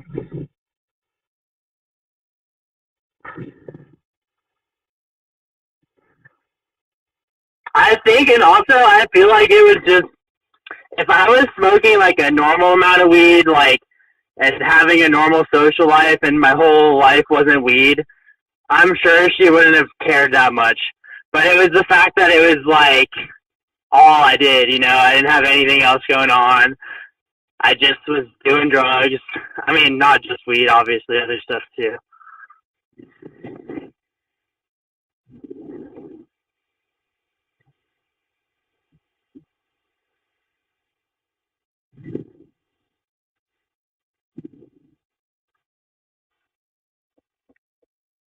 Yeah. I was with Talon, and we were at one of his friend's house, and I remember I told you I stole their gloves, like winter gloves and some other like outdoor apparel, because I was like, fuck, it's gonna be cold, I gotta figure this out. And then what happened next? And then I stayed with you for like a week in the trailer, because Haley was like, Austin, where do you live? And I was like, you don't remember that? We helped them move out of a storage unit, and they were like, Austin, where do you live? I was like, I don't really live anywhere right now. And she's like, oh, you can stay in the trailer. And then Kenny was like, come on, bro, you don't have to sleep with Davis. Why didn't you tell me you were struggling? You don't have to sleep with Davis.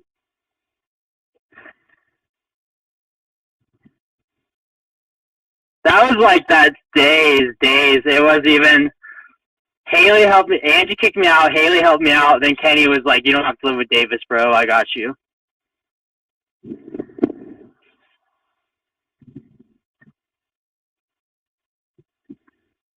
Yeah, Kenny's pretty great. His dad had moved to Arizona, and he was just ending out the lease.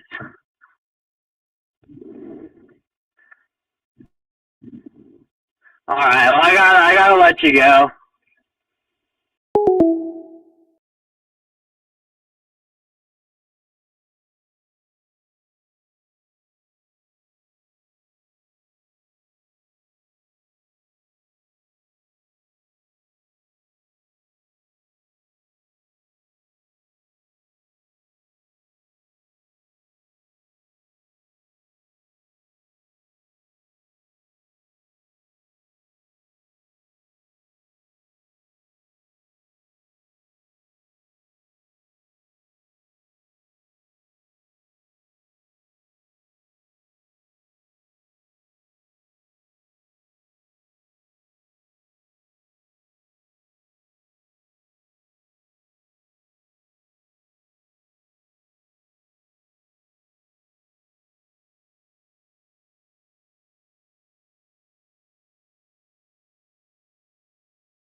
Now taxes is getting the TurboTax app and filing your taxes yourself 100% free if you didn't file with us last year.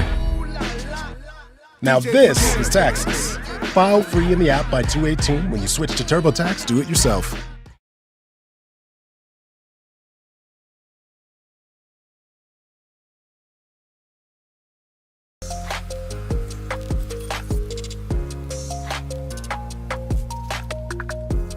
Hello, everybody, and welcome back to the podcast. For today's guest, we have Ari Shafir. Welcome in. Thanks.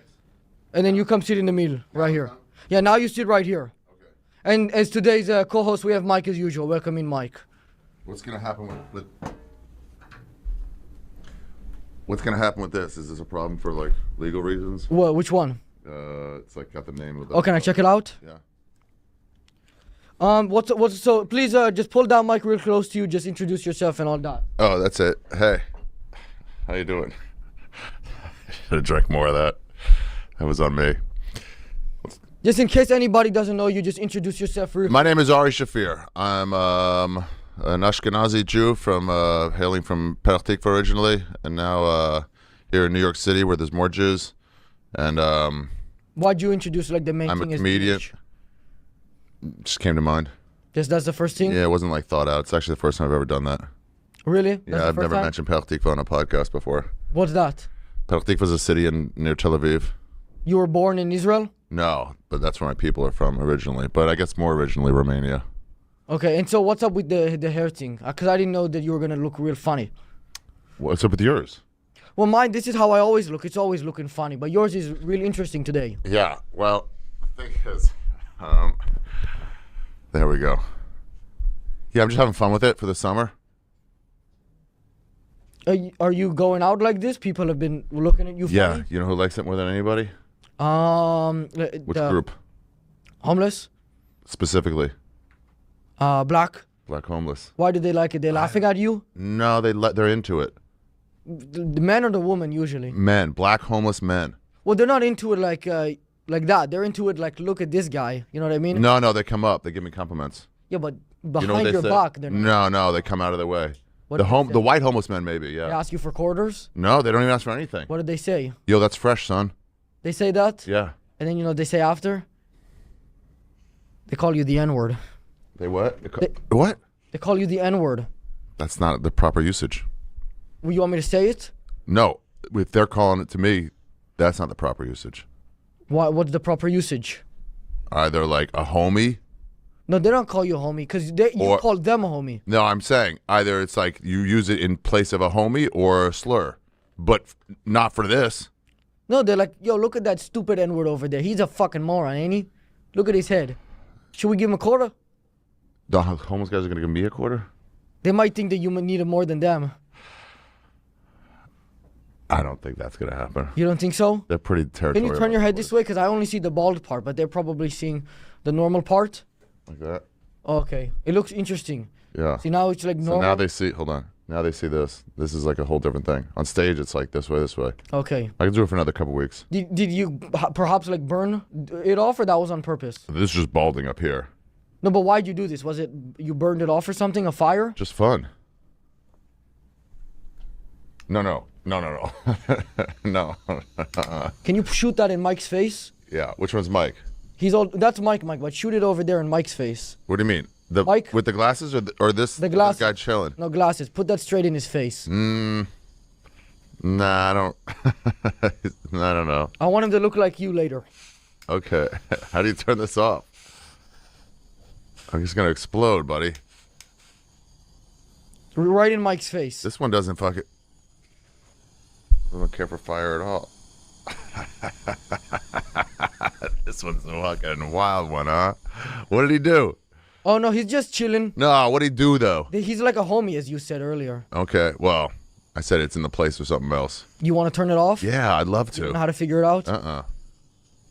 No, come on. No, it's okay? You don't want it in your face? No. Okay. Too much. Too much? Sometimes I don't know my limits. It's not that. It's just like my skin is allergic to, high level flames. Oh, why is that? Just breaks out in boils and stuff. Like a usual person, or? Yeah, like a usual person. Okay, because some people say that like they're more so? The Jewish people have like those rashes and They always seek in the winter. Oh, you mean like the ovens in the Holocaust? I wasn't referring to that specifically, but that was a little implied. Yeah. Yeah, then they're also allergic to it. But again, like everybody, they're just more exposed. It's exposure. But I It's don't like know if it's that like- melted them directly. I think that might have been... Did that melt their skin or no? Good question. Look that up. Did that turn them to ashes? I don't know how it worked. I think, I don't really know how it worked. Or were they already dead and then they put them... Well, I'm not able to ask them. No. They're really looking it up. Just burn, no melt. How are you enjoying New York so far? Oh, it's pretty good. This is my first time here. Really? Yeah, I've never been here before. What have you been up to? What have you been doing? Not much. I've been just getting the podcast ready, but I've been trying to I just borrow that? No. I won't touch it. I just want to slap this guy. You want to slap him? Yeah, Then with like a little notepad. I'll allow you. Do you have another little notepad I can use? Yeah, I do. But think I can get that? it's for a different guest who's coming in a couple hours. But not one that's not filled out. Oh I no, just want the they're all filled out. Here. Oh, wait, so what have you been doing in New York? Oh, I don't know. I forgot what I was saying. I was trying to get one of those guys, cause I had like. Which guys? I've had a homeless guy on here before, so I like doing podcasts with homeless people, but none Yeah. of them would interact with me so far too. You got to give them money, bro. They asked for money, but they don't even take it when you offer. One guy asked me for money. I tried giving it to him. I said, I'll give you 50 more for a podcast. He said, then I want shoes. I said, I'll give No, you shoes. that never happened. They keep going. No, that didn't they keep going. Bullshit. That's exactly. Use $50 and he wouldn't take that? He wouldn't take it. Do you know what a windfall that is for a homeless guy? Well, he doesn't understand that. But let's move the on. business sense is not there. Do you think you've stolen more or less money than the average Jewish throughout your life? Money or things? Money. Money. That's typically the one. More or less money than the average Jewish.